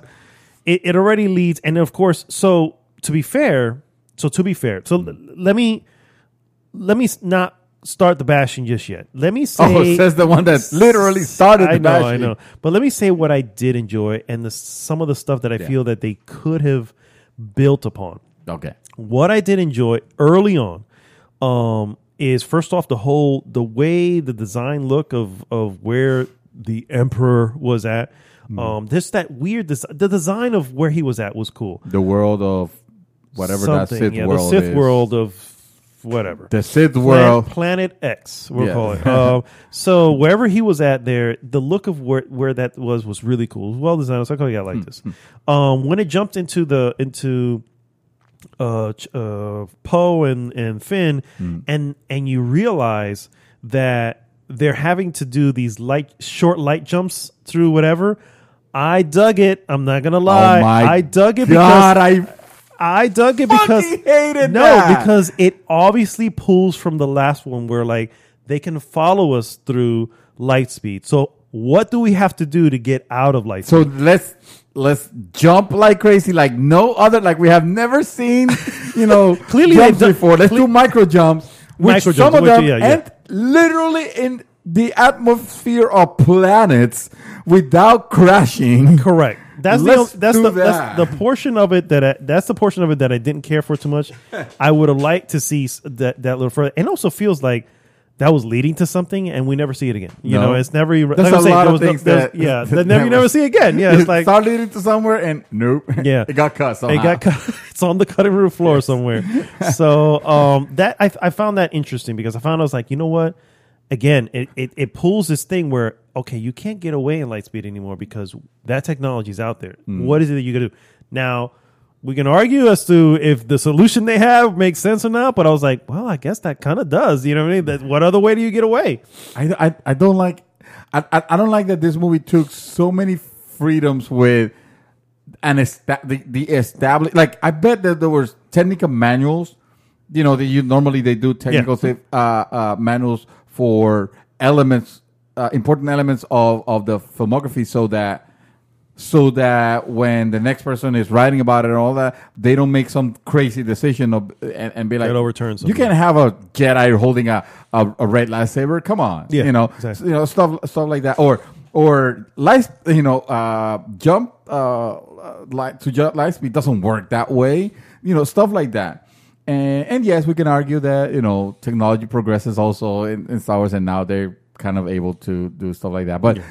It goes further than that. There's a lot of times where the Force, it's like a we know there's a power, but in this case, That's where it lost me. the Force is literally magic. At this It point, the Force is completely no lost longer me. a mystery. It's no longer a thing, a natural thing. The Force is literally magic, where you can break. You can go through space and time and fight somebody. And you fight literally someone. somebody across the world or Yes. across the universe. It's virtual reality. This is another thing that this is one of the first. Well, there's many, but this is one of the first that says, "Fuck you to Last Jedi." The Last Jedi. The first thing that the first when he first sees her across the way, he goes, "You can't be doing this. The effort alone will be killing you." Yeah, that's true. Well, evidently that's not the truth because you're both doing it and it looks effortless. Yeah. You know what I mean? So it was so much effort that it killed Luke Skywalker to project himself all the way over into whatever. But no, not only are you guys fighting each other, you're literally handing each other. It's like, Shit, you're what the having each fuck? So that right there, I was like, okay, it's a cool concept. Don't get me wrong. It is a cool concept. But Not that it way was, at all. yeah, it You're was not just gonna convince me. No, I still think it's a cool concept, but at the same time, it completely contradicts everything before it. That's the problem. That's what I'm saying. That's what I was saying. The concept alone, Yeah. that's where I was. That's one. I can name another one where it said "fuck you," and that was when she goes to, I guess she goes back to the planet that Luke was in, and she burns her ship, and then she goes throw the lightsaber, and who catches it? It's Luke Skywalker, and he walks by. This is not how a Jedi treats their lightsaber, and I'm like, fuck you, movie. You know what I'm saying? I know where you're getting that from because everybody and the mother was upset at Last Jedi when he takes the lightsaber, just tosses over his shoulder. I'm like, oh. Yes, completely opposite to what happened in the Last Jedi. Let's see if we can. I mean, I can't. It's been a week, so obviously I'm not gonna remember the step by steps or the scenes by scenes, but. Stick to the order. Let's try. Let's see Okay. if we can actually get some. So- It's gonna be hard. It is going to be hard, but at the same time, all right. So you have the beginning, right, where Kylo Ren is. Oh God, the Knights of Ren. Kylo Ren is going into the Knights of whatever. Yeah. Kylo Ren is trying to locate the Emperor. Okay, and he goes to this planet, and he's like killing a forest worth of people. Yes. You know what I mean? And he finally gets to the Emperor. The Emperor says he's been pulling the string all this time. It reveals a bunch of clones of Snoke in some weird tank. Yeah. You know, it was like the jar of Snokes. The jar of Snokes, everywhere. yeah. Which, by the way, they all have to look alike. and they have that scar. And they have the scar that because, I'm like, oh, You God. know, Sure. whatever. Let's say they're close.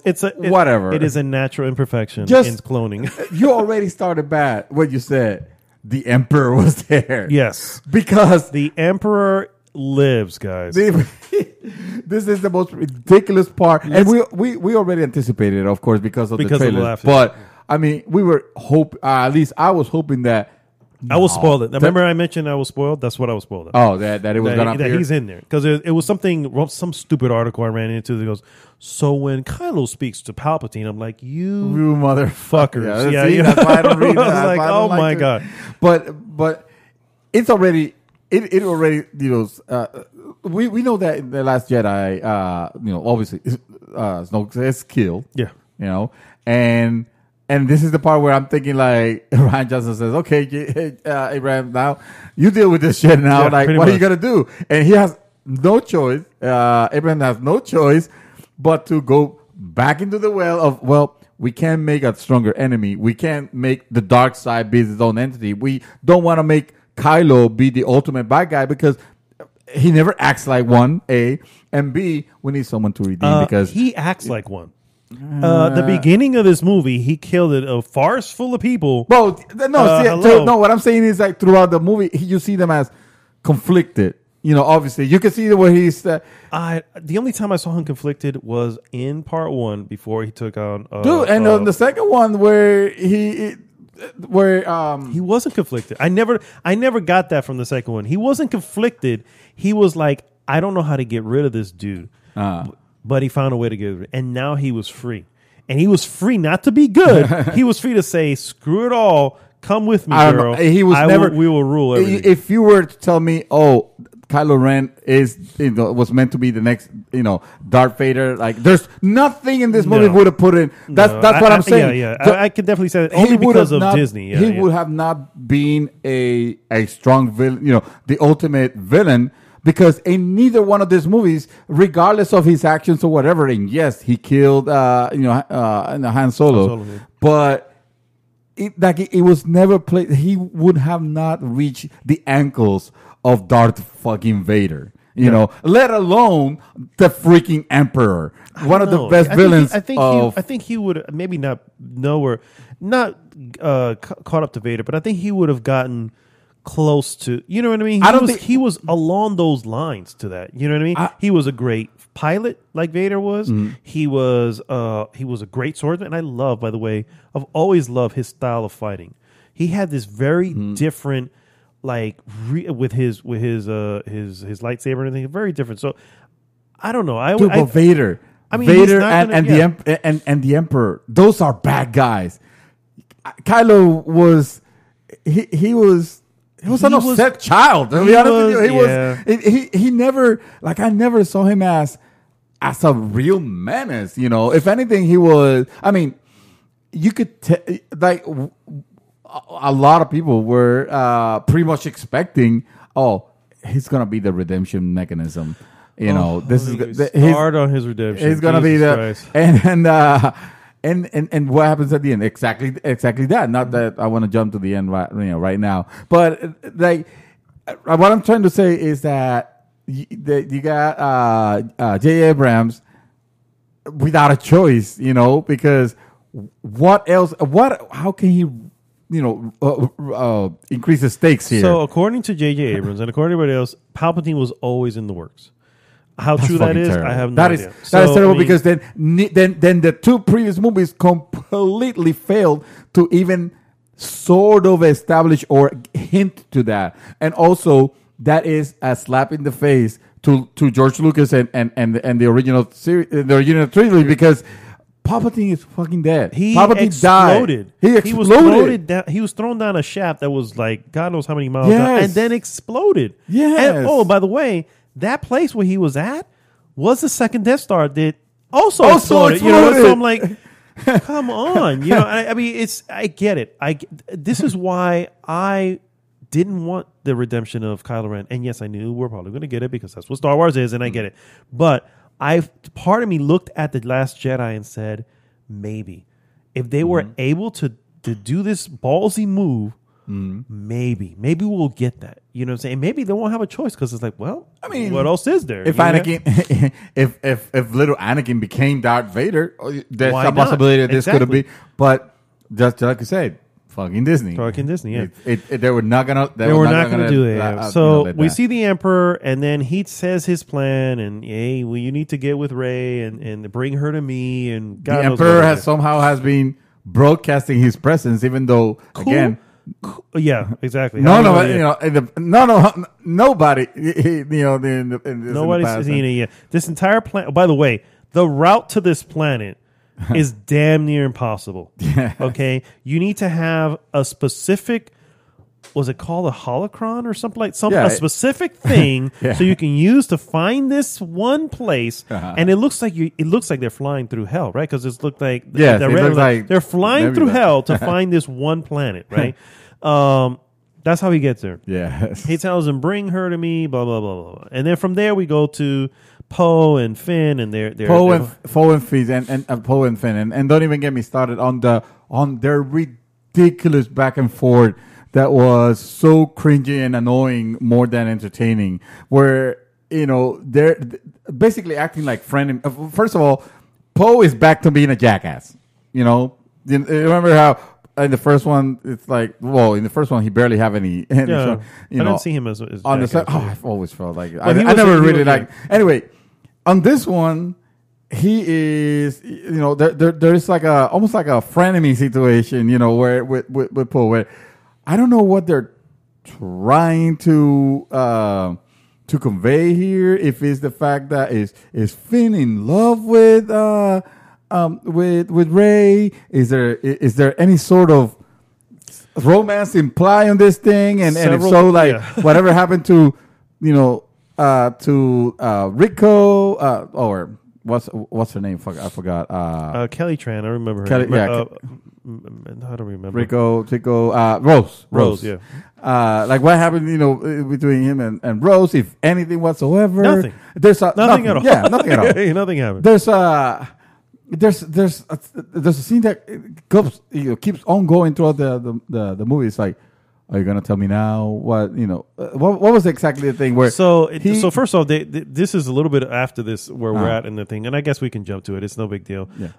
They have to go find where Luke Skywalker left first, right? Because he was searching for whatever, and they go to this planet, it's a desert planet, and they had like 1,000 extras dancing and all this stuff, and I was like, well, this is actually a nice thing, but we're not even there long enough to find out what's going on. You're talking about the festival? Yeah, there's a portion where they land on a festival that is happening. Correct. Yeah, and it's like it's the 1 year out of 1,200 years, and here's the day you guys landing here, and on that very specific location. Because why not? But of course, the way that Kylo has another force, I guess, meeting or something with Rey. We'll call it Force FaceTime. Force FaceTime. There you go. He has another Force FaceTime where he basically finds exactly what planet she is by ripping out through the virtual reality of the Force, ripping out, I guess, a necklace that and they find it is like, oh, this is from planet blank. Yeah, and then they already know it's like, and they're there in like no time, for the record. Oh, and that's exactly. Then the stormtroopers are like right light there. Speed, right? Yeah. They fall through the ground, and as they're falling through the ground, our heroes quicksand again. Yeah, quicksand again. And so they fall through, and before he does it, Finn says, "There was something I needed to tell you," and that's what it is. whatever. And Ray, is something I need to tell you. And then of course they fall down, and then of course they're fine, right? Because they fall into a pit, and then that becomes the thing. Where it's like he never gets that's an ongoing thing through the end. Never fucking find out. I can tell you exactly what it is because it's already been released by, of course, the writers and everything. And apparently it was meant to be obvious, but clearly it wasn't. And that is that he is force sensitive. Oh, I fucking knew that shit. I noticed that, and that was. But that was obvious. Another stupid thing. That was like stupid trope. And it was like, okay, so he's force sensitive. So that's what we were left hanging this whole time. I thought it was something more important. What's wrong with telling her now or telling him? Like, what was the problem? Well, so it's said that Poe is not. He's basically like Han Solo was. He's like no, that malarkey. Who cares? Whatever. Like again, how would this have affected in any way? Why are they hiding? From Han Solo? So it makes you believe that it's more. Oh, there's a romantic thing there. Between Finn and so I guess he's Rey. not with Kelly with Rose anymore, and no, we don't ever get a satisfaction in that. Or maybe this is the the last time, and you just want to tell that he always loved her or whatever. You know? Yeah. Not that would have satisfied in any way whatsoever. But Correct. I'm saying, not even the stupid mystery of it makes sense. It wasn't mysterious because once I read that afterwards, and I was like, I saw that. Yes, I get it. He was already showing that he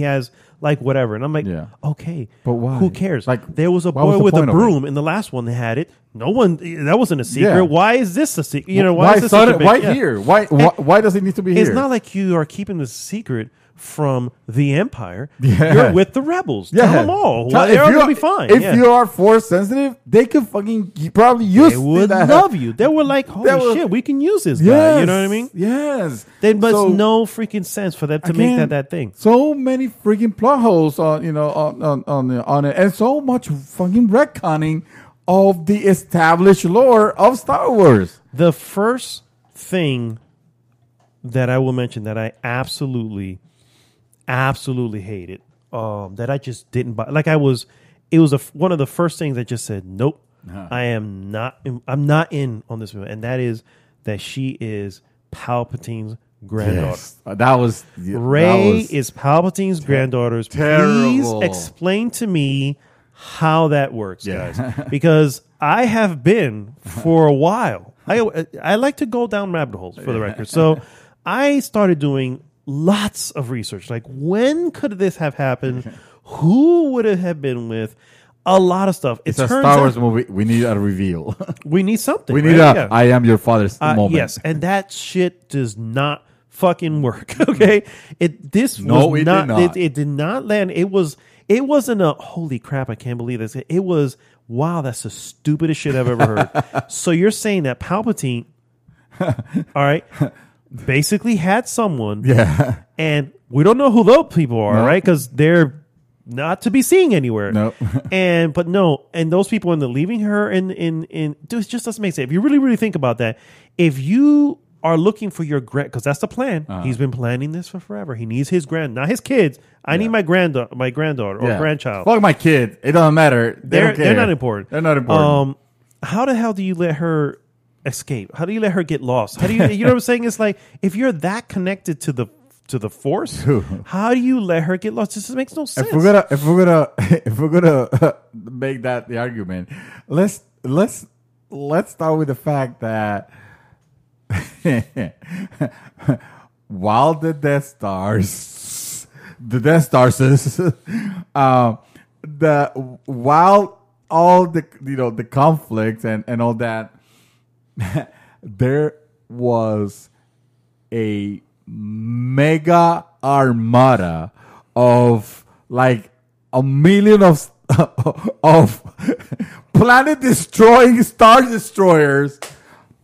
Let me say that again. So, planet destroying Star destroyers, a gajillion of them, at least 300. As many Sith, they have been like, I guess, fucking sitting down on this planet. They've just been hanging out. Eons. What the hell have they been doing all this time? What the hell have they been doing all this time? Who is manning all these ships? Where are these people coming from? This could have easily turned the tide many a decade, a centuries, before. But no. This is the one where it's the Palpatine zombie is the one that suddenly. To be fair, his look was pretty cool when his body was being held together by this weird machine. You can make I'm not gonna. That was cool. I'll give that. I'll give credit where credit is due. Just what was cooler? Not having fucking Palpatine here at all. It would be, that would have but been we cooler. don't know what that looks like. I think it would have looked hell of a lot better than Palpatine GLaDOS. The main issue with that is, yes, you have all those hooded Sith or whatever the hell they are, because we don't know what they are.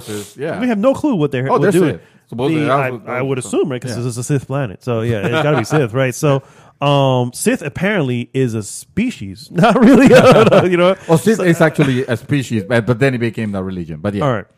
So there you go. They make perfect sense. These are all natural born Sith. Yeah, You know what I mean? yes. So and then you have these ships. And MBS. And MBS. Yeah, they're MBS. You have these ships that, yes, it's just... Planet So destroying. They're destroying. So the technology that can only be done by a space station before has been miniaturized and attached to 300 at least planet destroying Star Destroyer. Yeah. I mean, I guess finally they're fitting of their name. They are Star they Destroyer. finally can. Yeah, exactly. They finally can destroy stars, huh? It was absolutely. That's what I'm saying. That the movie lost me at that point. Yes. Okay.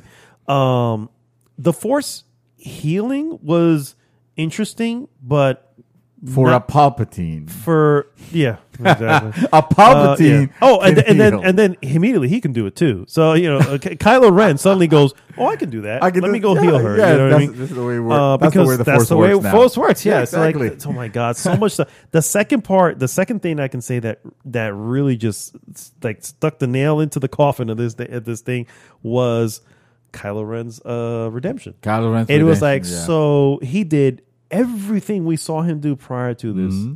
He has a conversation with his dad, who he admits he hates. Yes. Okay. And clearly throws away his lightsaber, and all is good. He is now a Jedi. Question. So Han Solo is not a ghost here. He's not a ghost. So here's He can't be a ghost because he's not a fucking Jedi. Here's my interpretation of what happened, because right around that same time, who laid down to do something? She knew that something was happening, Leia, and she laid down, and I guess she force projected. Oh, by the way, Leia's a Jedi. I don't know if you knew that. Oh yeah, Well, actually, I didn't know that. Every film prior to this points to that. You know what I mean? So it was like. Oh, remember that she saves herself when she's blown into freaking space. I was cool with that. I was like, you know what? That's the thing. She's obviously a Jedi. No, yeah, that makes her a Jedi. Yeah. If you could do that, then clearly you're experience level Jedi. Yeah. Well, she was trained by Luke. I saw a scene I did with the worst young Leia CGI ever. It was not good. It was. Luke's, on the other hand, actually looked pretty cool. It was looked pretty cool, but not hers. I don't know what was going on. She looked there. like a bad CGI from a bad Star Wars game. Yeah, like Masters of Tarsis or something. Terracasy. So, oh my god, there's just so much. I want to go back to some of the stuff I did like, and I'm finding it difficult to even pinpoint anything. The scene where he's fighting her on the water or whatever, that was actually pretty cool. But again, I didn't feel like there was any stakes there. Please explain to me this particular MacGuffin. Okay, so here we go. We needed to go to this planet to find this dagger. Okay, we needed to take this dagger and we needed to take it to this other planet. All right, you needed to stand at the exact point where you can align the edges of said dagger with the wreckage of the Death Star. Which, mind you, I guess there's no possibility that wreckage could move, could oxidize, could be altered in any way. No. No. Because it's not like it's in water. It's not. You know what I mean? If it was in water, I can see that happening. Right. But it's not in water. No. Oh, wait. It is in water. So let's just go with the metals used for the Death Star clearly are stainless steel. They're the key. Yeah. Water doesn't do anything to it. So they have to line that up so they can then find the holocron, which I'm calling it a holocron. I'm not even sure that's what it's called, but whatever that little triangular thing. The triangular holocron. Yeah. I feel like that was. I feel like that would. I mean, it has. It sounds like invented something. We're gonna call it there. Yeah. So then they can find the map to the Sith planet, where all these Sith live. Fucking then dagger. The fucking dagger. Then they send a message, and all these people who apparently abandoned them in Last Jedi, like, nah, you guys look like you're losing here. We're not going to help out. But here, we have a map to the. Explain to me how all of these guys flew through hell. Yeah. And landed in the same spot is the most difficult place to find. But no. 8,000 ships found this one place because, well, you know, Oh my God. This movie had another cameo because, of course, we need to do super fan service because it's the last one. So we need to bring anyone and everyone. So fucking Lando Calrissian is here. Of course, we have Lando Calrissian here. In probably like...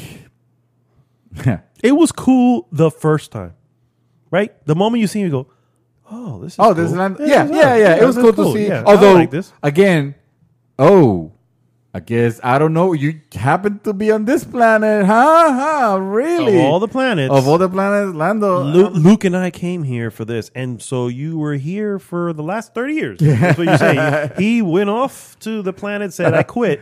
You just stayed here. There was, you know what I mean? It's like, yeah. It's just there's just too much. There's too much leaps in logic here. It just doesn't make sense. One thing I will say, that's why I was looking for something else. That I was like, the moment where I thought for a second that Chewie died. Okay, and I was just like, you know what? Kill me now. I could not. I was like, my first thought was, no. They would not fucking kill Chewie. That, first off, if they left it that way, would have been insane. Would have been amazing. Yeah. It would have been insane. I mean, although rehatched because they have done that already. True, you know. But the difference. I mean, like Call of Duty, where your allies kill you at the end of the level. Like, you know, that happens on every other Call of Duty. So it's like true, but the way it happened, it's like she doesn't know. You know what I mean? And suddenly she shoots lightning that she didn't know she can do. Yeah, and takes out a ship. And it has Chewie in it. Yeah. Although it doesn't have Chewie in it. And I wish it would have stuck that for a little. Let's hold on to that for a second. You know what I mean? The moment you see the fucking end of the movie would have been nice. Yeah. Yeah. You'd be like, he just appears and saves I on cannot something. believe that she fucking killed Chewie. And in this crazy way. You know what I'm saying? No. And then in seconds, it's yeah. And then they're all distraught, and I'm like, I don't care because he's fine. You know, what I mean? It's like, hey, we just saw he's fine. Yes, yeah. Oh, dude, that's what I meant. Before we were talking about before the spoiler part, where the movie just never let a moment sink in. Yeah. Before on the very next scene, being like, oh, so Chewie dies. We're all like surprised of it, like, oh shit, they did it. Although I was kind of like, of course they did it. So we needed to eliminate someone else here because rule of film though. Yeah, if you don't see the actual death happen, chances are it did. The rule of film. If you would have seen Chewie in the ship and it blows, like it just like even if you don't see him obviously blow, right. But you see it, he goes, and it takes a moment and then it blows up. Then you know he died. You know, yeah. But if you do not actually see it happen, it never happened. It never happened. It's and of just, course, it's like, oh, the force sensitives that were trying to stop the ship didn't realize that she was never on that ship. He was on another ship that was saying about that because, of course, and they showed that like you said, within seconds of that scene. Oh, Chewie is fine. He's over here. Yeah, he's over here. You know, it's like. Who Same cares? Thing happened with 3PO. Like you thought he was not going to come back. He was going to be completely mind wiped. Mm-hmm. No, he gets his memory back. We can, he has a backup. Yeah. This movie also introduces. First of all, it completely ignores and gives the middle finger to characters that came out on Return that were introduced on Return of the Jedi. Last Jedi. The Last Jedi. Mm-hmm. These titles and.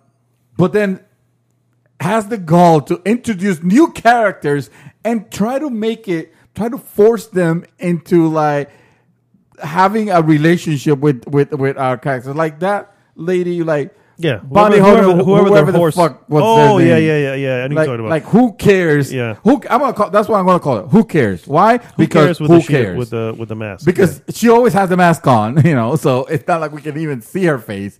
Who cares? He's there for a little bit. They try to put it like, they used to, she used to be a smuggler just like Poe, and they used to smuggle spies together. So I heard this from someone who actually enjoyed this. I won't say their name, But To protect the innocent. here. They actually said, I love the fact that we got Poe's backstory. And I was like, That's the worst way to when deliver did we that. get Poe's backstory? Yes. Oh, with the thing with the I was like, that wasn't a backstory. That was that somebody just mentioned it. Had a quick a quick sentence, and suddenly we have a backstory. No, that's not a backstory. Poe used to peddle drugs. Okay, Yeah, great. exactly. He used Yeah. to smuggle drugs. I That's what mean, you're shit, telling I me. used to smoke drugs. Does that suddenly tell you my history? That is the back. Exactly. That's my backstory. That's my whole life. That's my backstory. Yeah. Yep. Yeah. That's what I Poe cannot. I was like, no, that's not a backstory. That's That's not just that is mentioning not. something to try to flesh him out somehow. I was like, no, that's Just not. try a to like shoehorn this cat. Who cares? The character that I Who named. cares, Who yeah. cares? Into it, and we should probably actually find what the name of the character is, so that we're It's not gonna throwing. matter. Picture the worst Star Wars name, and you're probably right. Okay, so ball vagina. Wow. You told me the worst. Yeah, I mean that's it. Hey, look at that. That's the name. No, just kidding. Just kidding. So they try to shoehorn this backstory, in like seconds, and have us believe that she is a character that we will give a shit about. She has not been on any of the previous movies at all, like there's so much Zori Bliss. Sorry, Bliss. Okay, yes, yeah, he was blessed Horrible name. to find Yes. her. There was the Star Wars universe is so fleshed out with characters that they could have, they could have alluded, they could have made something interesting. Even the retcon, because let me tell you, the retcon,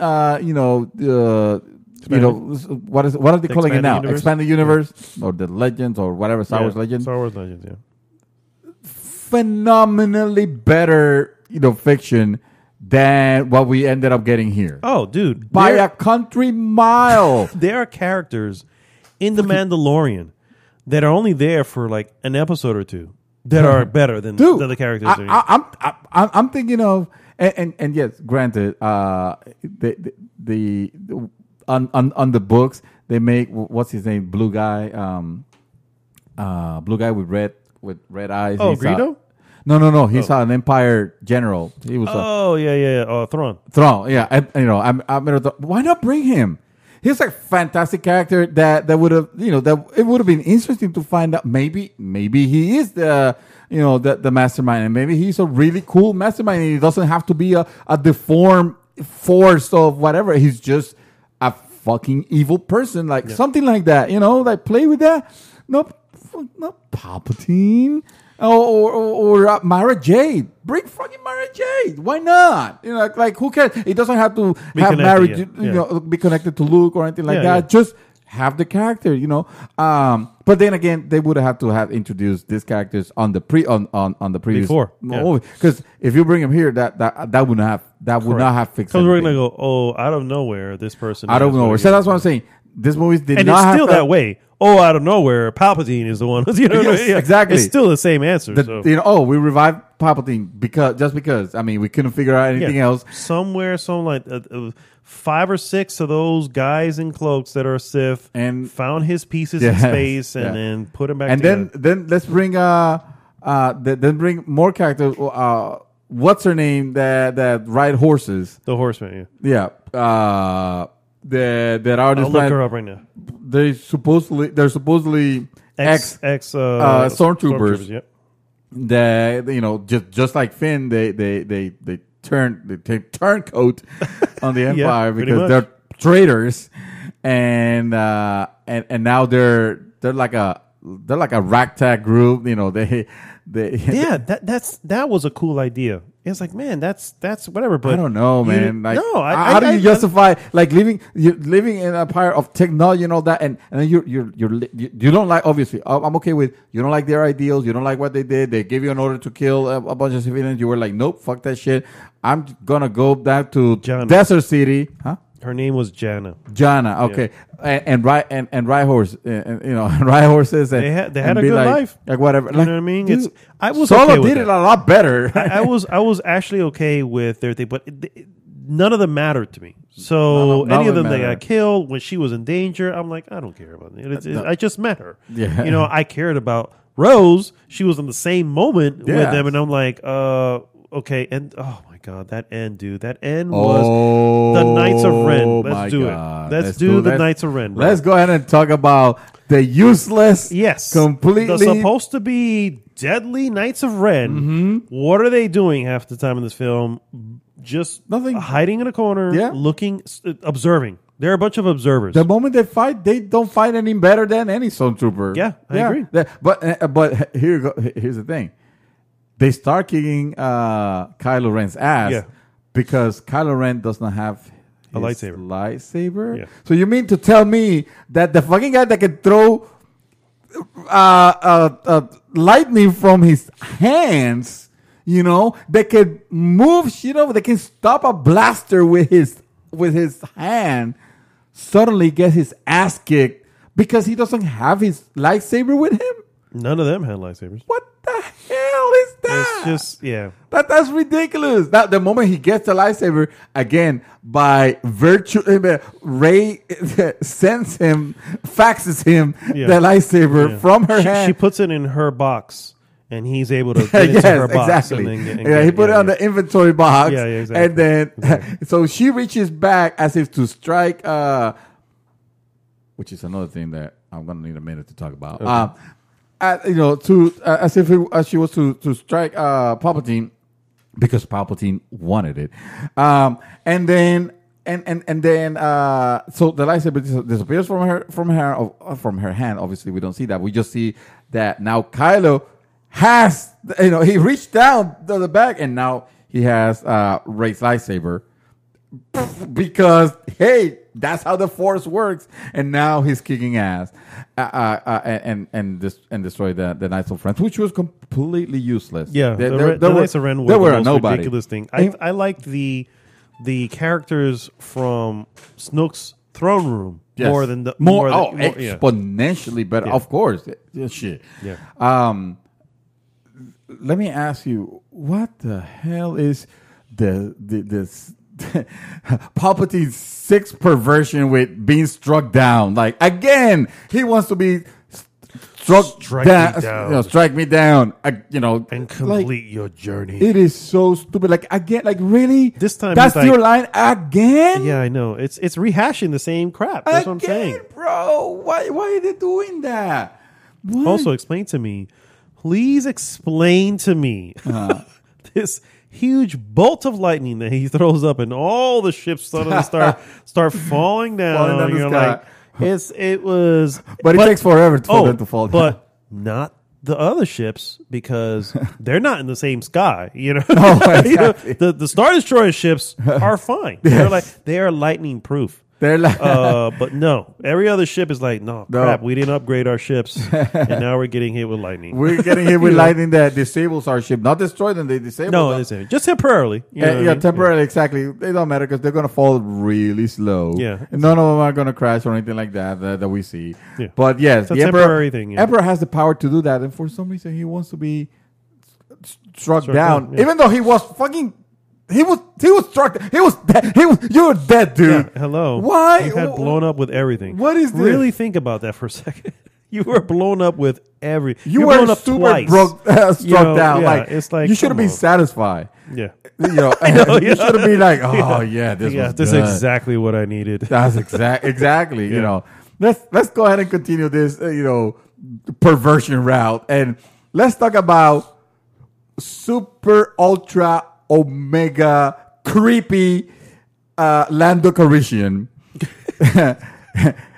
hitting on and I know what you're gonna say, but hitting on the Jaina. At the end. Yeah. Yes. That was just so out of left field. That dude. was like, what was that supposed to be? So many things were left hanging. So what's your story, or whatever? What's the line that he brings? What's your story? And then. And then she mentioned something. Let's find out. He puts his arm around her. So let's find out, dude. Old ass Lando Calrissian, and which is a young character. Yeah, super mega creepy as hell. Like, dude, and it didn't make any sense. And I know and this is the problem. We go back to editing. Mm-hmm. I believe, or I read, or I saw somewhere. I don't remember. I might have actually seen this. That the idea, that the overarching idea, sounds even more ridiculous, is they were trying to allude that somehow she is Lando's daughter. Oh, of course. Because of course. Because they're related. Everybody's related in this universe. Of course. Everybody's like uncle, and I wouldn't be surprised if they fucking sleep together. That's why Leia kisses Luke, several times. I had read somewhere that the theory is that this is going to lead to a spin-off between them two. Oh. Like a spin-off Mandalorian type thing. God, it's please, no, I'm kill like, me. please, that's End going it to be the because worst. that's the introduction. That introduction was super creepy as hell, and fixing it at, oh no, that's my daughter, does not make it any better. No. Does not make it any better at all. Yeah. So, I can't anymore. Yeah, I know. Let's score it. Let's just man. Let's just end this misery. Let's see. Story, we're going to give it a 2. Special effects, we're going to give it 7.5. Right? Because they had a lot of good stuff, except for the whole. I would say they were okay in the special effects camp, but that's not to say it's like a game with excellent graphics and like it's like fucking Battlefront 2. There you go. Yeah, phenomenal graphics, but everything else. Yeah, exactly. 7.5 because I still think that the young Leia thing. Also, by the way, so to you're not getting 2.5 points just because of that. Well, just for that. On top of that, so. On top of that, the scenes. Rest in peace, Carrie Fisher. But the scenes that you see a lot of with Carrie Fisher actually are already recorded, and you can almost align certain of them with The Force Awakens. True. And it's just like. Even some things that she says is almost exactly like that. So, don't underestimate a droid. Don't underestimate a droid. Her line with the let's have BB. Dude. That other fucking little robot. BB8 or BB8 or whatever the fuck. BB8. What the hell? They gave him. I mean, he was basically the star of Force Awakens. He's a cute robot. He's the cute R2. Oh my God, whatever. On the second one, he was starting to get a little cartoony, but he was still fine. He was still BB. I think he was good. He was good. Yeah, he was all right. I just talking about some scenes were kind of. I think the first one he was more cartoony than the second one, but yeah. Okay. But then on this one, literally, BB, who cares? Who cares about you? You do not get time because now you have the other one. Because now you have the little that speaks English. That speaks perfect English, right? And has been abused, and is like, no, thank you. No, don't touch. Don't touch. Exactly. Yeah, that was kind of creepy. Also, and by the way, holds a secret to everything. And exactly. He's another MacGuffin. He's another MacGuffin. Yeah, he is the ultimate MacGuffin. Yeah. I will have to shout out one character that I kind of did enjoy, and that was the little half pint that worked on C-3PO's head. I don't remember his name. Was it Boba? No. I will have to look for the name. But he is definitely. There was something about him that I was just like. He was okay. This is a Star Wars character in a movie that felt the least Star Wars of them all. Yeah. And honestly, I'm not saying this to piss off anybody. If you like the movie, good on you. I'm glad that you enjoyed it because at least you had you have closure. Babu Freak, which is actually voiced by a female. Babu Freak. Yeah. So Babu Freak, that little Babu Freak. Well, I don't know. Babu Freak. Yeah, Babu Freak. So that little character felt. I think he was probably the most Star Wars, and I'm talking about on a movie where the Emperor was there, where you have Lando, where you have a fan service galore. Dude, this movie was all fans. This was fan service. The movie. This was bad fan fiction. Is what this was. Star Wars fan service. The movie is what this was, and it was just like, I'm sorry. You know what this felt like? This felt like the story for a game for a not so great, EA Star Wars game, for a Battlefront game. There you go. There you go. Yeah, that's what it was. That's probably it. So okay, so I'm just gonna give overall because I don't even care to divide it into. Yes, I honestly did not like the film. I said, I recognize that it's not a horrible film. I just didn't like it. I'm kind of dude. When I think, the more I think about it, the more I think about it. Yes, the more the hate and anger, which is leading me to the dark side of saying, this is probably the worst Star Wars movie of them all. I mean, it's definitely down with the bad ones. And I'm talking it may about actually be worse than I listed it at. It's right there probably with like Attack of the Clones for me. I'm thinking, because say what you will, Phantom Menace, terrible thing, but at least even with the fucking taxes and the Trade Federation, oh my god, I'm gonna have to like rewatch it to make sure I'm not saying some Trade Federation. It was called the Trade Federation. No, I'm talking about that. I'm not saying like something offensively wrong, but as far as which movie was worse, but I even felt like even with all that, it's still with the Chlorians and all that shit, it still felt more Star Warsy than this movie felt. And that's a bad and that's a bad feeling, to have. This one still, in essence, did still feel Star Warsy.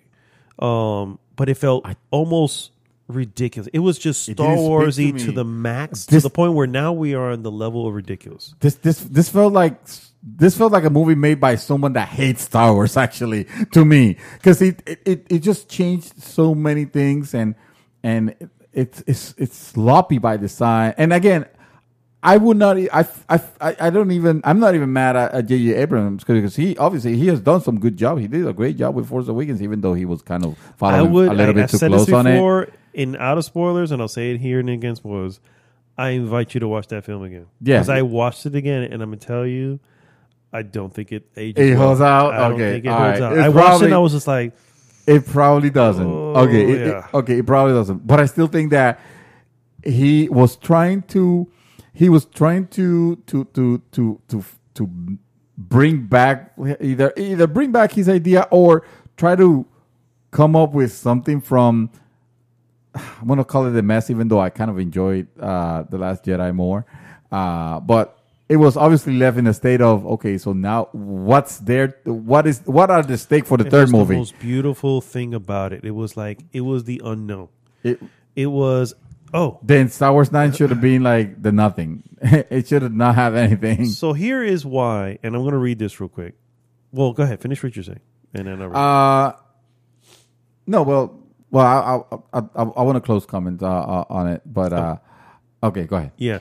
So, and I sent it to you, and it's what I found The Last Jedi to be really awesome, and the direction that they were going with. This is actually from an interview that Ryan Johnson, made regarding The Last Jedi when he was asked what made you make this decision for Rey about her being essentially connected to no one.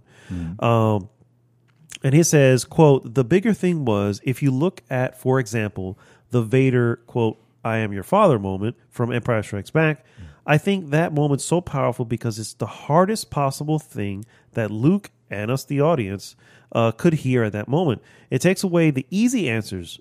Basically, we thought that Vader was just going to be the bad guy, and that we just want to kill him or have him killed. But that one sentence, and suddenly it's way more complicated than that. It's a much harder moment. Yeah. Excuse me. If Rey in The Last Jedi, if someone were to tell her, yes, here's your answer, you're so-and-so's daughter, here's your place in the world, here you go, that would have been the easiest thing she and the audience could hear. It would hand her place in this world on a silver platter. The hardest thing for all of us to hear, and the thing that she didn't want to hear, and maybe we as the audience didn't want to hear either, was... shit, I lost my place here. What we didn't also hear is that no, this is not going to be something where lost my place. This is not going to be something where it's going to define you. The fact that you don't have this is going to be used against you. by Kylo, and he's going to try to pull you into his orbit. This is going to be hard, and you're going to have to stand on your own 2 feet and define yourself in the story. And one of the things I ended up reading about when it came to your heroes is they can't have the easy path, right? And that's what. There's no way to be a hero if correct if you don't have some sort of. There's no sacrifice. Correct. That's what this film was. It was the easiest path. Yeah. What is the easiest path to get us to end? Let's bring back the Emperor. Mm-hmm. He's going to be the ultimate bad guy. We know he's going to lose. Mm-hmm. We just got to make them win. Yeah. And we got to have a bunch of planets. Yeah. We have another planet needs to be destroyed because, of course, it wouldn't be Star Wars without exactly. Planet. It's always planets destroyed. Yeah. And we got to bring out Star Destroyers. We got to have space battles. We got to have check. Barely any we gotta have space battles, but yeah. We got to have fan service. So let's bring back Lando. Check. We're gonna have a cute little alien. Let's put in a Boba Fett. Check.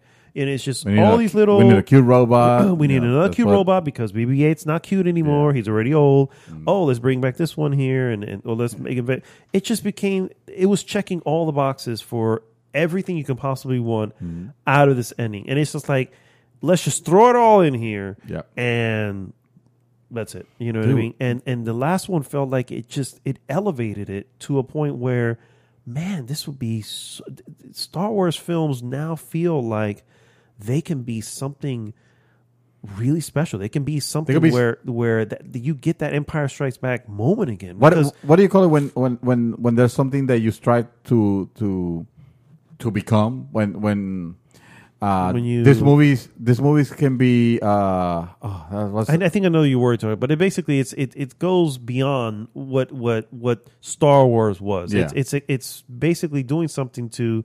I can't think of the word. It's right there for me as well. But it's basically it's breaking the barriers. Yeah. It's saying we're going to do something special, and I get it. And I get it's not what everybody wanted, but how much more interesting was Star Wars after that? When you realize Luke is not that hero that we were thinking of. Luke is a broken guy, and he's a broken guy because shit happened in his life. Why? Even though he was supposed to be the one that brings balance to the Force. Correct. Well, so was Anakin. So was you know what I mean? Yeah. So ended up being Rey, I guess. Ended up being Rey. Yeah. So because who's not a Skywalker for the record? Who's not a Skywalker, but she takes But she takes the moniker. She takes the moniker. No, I'm name, Skywalker. Yeah. Fuck my Palpatine. Again, proving the second movie.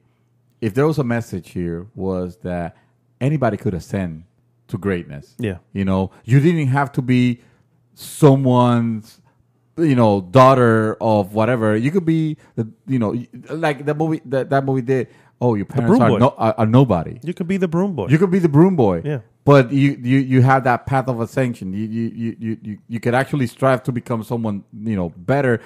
Your circumstances are not what define you. Mm-hmm. It's what your actions are.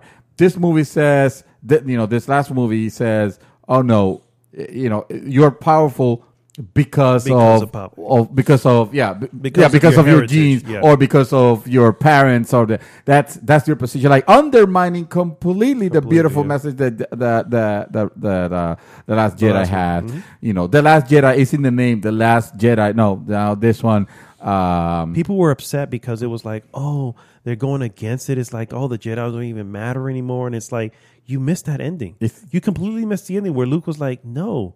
He went out there because he realized, no, I need to, you know what I mean? And people were just completely, I think they just got lost in it. And I couldn't understand. One of my favorite lines, I had to write this down because this is Luke saying this is in The Last Jedi, to say that that if the Jedi die, the light dies is vanity. Yes, it's like saying, so without the Jedi, the world's lost. Yeah, we can't do anything unless we have Jedi. Yeah, it's just gone. Yeah, you know what I mean. And it was important. The fact that she takes that go to destroy the books, and she still takes them. Right, they still exist, and she's reading them in this one. Right, she's in the practicing and everything. And what does that say? That says we respect where this came from. That the story came from. But we're not going to be held down by it. We're going to move on, and we're going to break new ground. You know what I mean? And that's what The Last Jedi was doing. And I get it. It wasn't the ground that everybody wanted, but it was daring. It was bold. It was a good message. This movie had the opportunity to like continue on that legacy, and instead it undid course everything. correct. It undoes everything exactly. It undoes everything, and so oh man, that was the movie is called The Rise of Skywalker. Like, why? Where's the Skywalker here? Yeah. She is at the end. She just because she appropriated the last name that she's a Skywalker. Yeah. If anything, the rise of Palpatine. What's wrong with you're a Palpatine. Your last name is not defining you. So what? Like, you're a fucking Palpatine. Own to it and show the world that you could be a Palpatine and a Jedi. Like, what's the point of oh no, I'm a Skywalker. Who says fucking who? Because she's looking at her ghosts that are there. She's at Luke's old place, which, by the way, was kind of cool. I kind of like the fact that they went back. I don't know. Fuck that. The whole point of going back there, but it was very fan service. I get it, and it was very on the nose. It was and like, okay, we're back to where everything started because we're ending the whole thing. Because the movie wants to be pretentious enough to say, "Oh, I am the Alpha and the Omega. I am the beginning and the end." This is what this movie wants to be. Fuck that. I have come to the conclusion that this actually is, to me personally, the worst Star Wars movie. I am giving it a fucking 2 out of 10 in my book. This I don't need to own this movie on my Star Wars collection. That is how bad this movie is. And you say, "Oh, this doesn't ruin anything, on the past," and it doesn't. But it certainly put a big black blemish. It does on blemish because it is terrible way to end, or to pretend to end, which not really. This could go, and being the prequels, where where there are people who say, "Oh, that's we don't talk about the prequels." No, we shouldn't be talking about this fucking thing, because this fucking thing is not even a trilogy, because it doesn't have any connection between movie and movie. It has one connection, and it's the path. Well, the characters, the path of Luke's lightsaber. For whatever reason, that was the one thing. It started off in Force Awakens. Maz Kanata has it. Yeah. We don't know why. We don't know how, because we saw what happened to it. Yeah. His hand got cut off in Bespin, and somehow she ends up with a lightsaber because reasons. Because of reasons. Reasons. She gets it to him. He doesn't want to take it. She ends up giving it to freaking Finch. He takes it. He goes to fight with it. Anyway, she ends up with it. She goes to the island. She goes to hand it to him. And he throws it. And then he jumps to the next one. Now we're like, course correction. Whoa, he's throwing away the lightsaber, and now it becomes her lightsaber, and now her lightsaber's involved with the whole fight and everything, and it's amazing, and blah blah blah blah. And it's like, oh man, I was thinking that she was going to dual wield, but not even. And then it ends at basically the lightsaber is there, and then here we go again with the movie. She's throwing the lightsaber in this one, and finally the resting place of this fucking lightsaber, is the next to Leia's lightsaber, because what? Where did her lightsaber come in? Where the hell was that? Hey, she was training. She was training. She was just never was given the opportunity to fight. And don't get me wrong, I'm not saying that. Oh yeah, she was a Jedi Master. She was, also. Because she says it, and I don't know. It was almost tongue in cheek the way she said it, because she kind of grinned a little bit. Master, thank you, Master. I'm like, what? Like, sure. I'm like, okay. Oh god, this movie. Okay. I have not seen the original trilogy in quite some time, for a good reason. I feel like I need to go back, because I feel now I need to see where they all lie. I still feel that it sits right above 1 and 2, not by much. You know what I mean? 1 and 2, and I give 3 a little bit of more, because I like the connective tissue between that one and the next one, a little bit more. Yeah. Minus the whole no thing. Yeah. I like a lot of portions. I like the Emperor in that one. That fight between when they're in the Senate and he's throwing the freaking thing. Oh no, I was mentioning Anakin and Obi-Wan. I wasn't a fan of that. That was heartbreaking, dude. His words, that moment, his words that last moment was heartbreaking. Yeah. I just kept thinking of like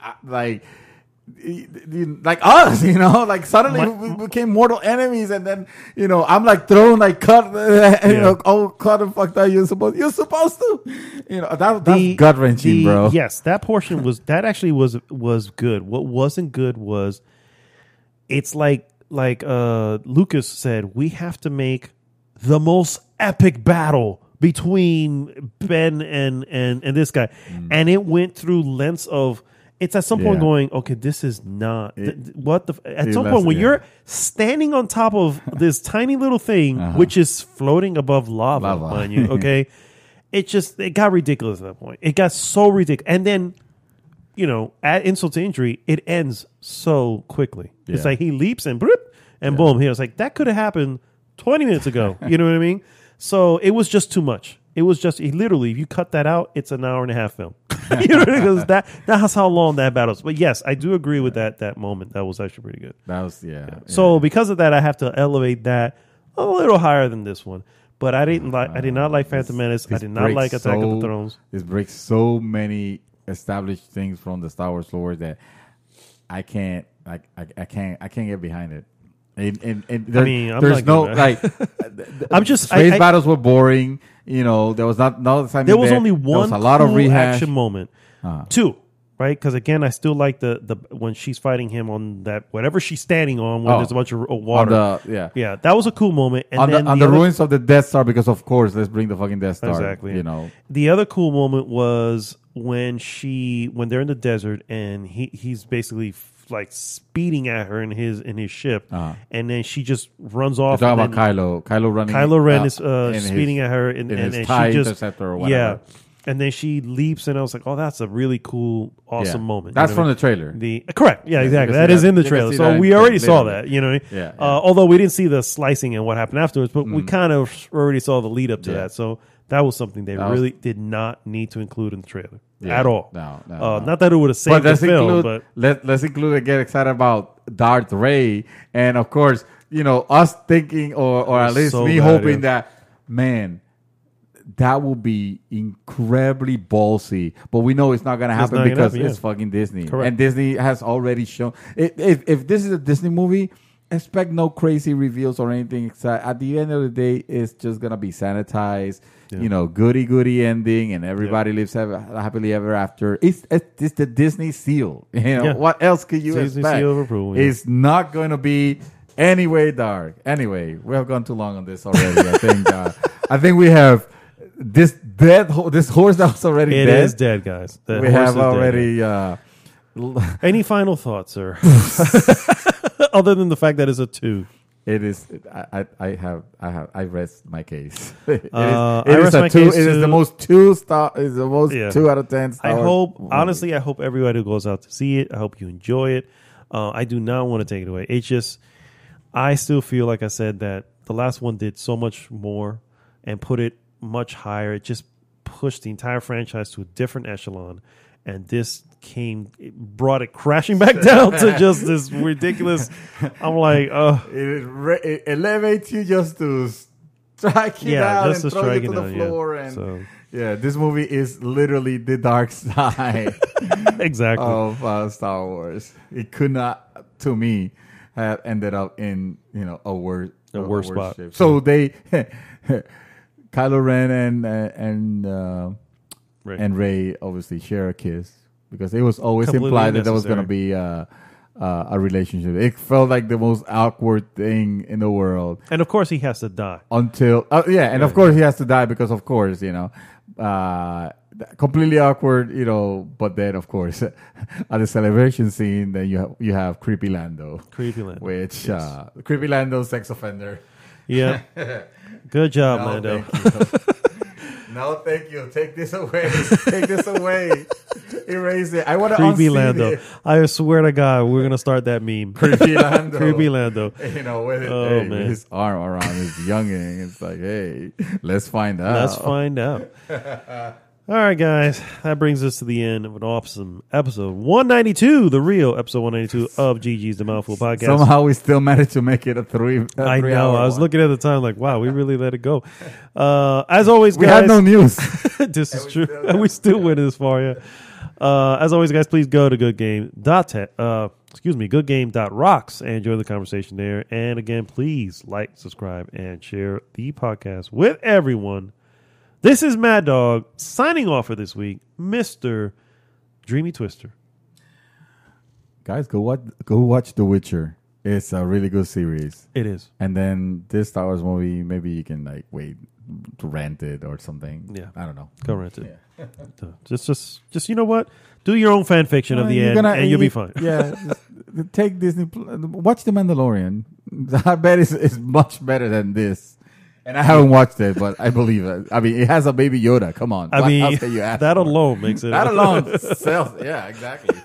He is the one, contrary to belief, he is the one that brings balance to the force. Exactly. Because he's the one keeping this franchise, still together. Up, yep. Yeah. Yep. After this disaster. Oh, my God. Jesus. All right, guys. We will see you next week. GG!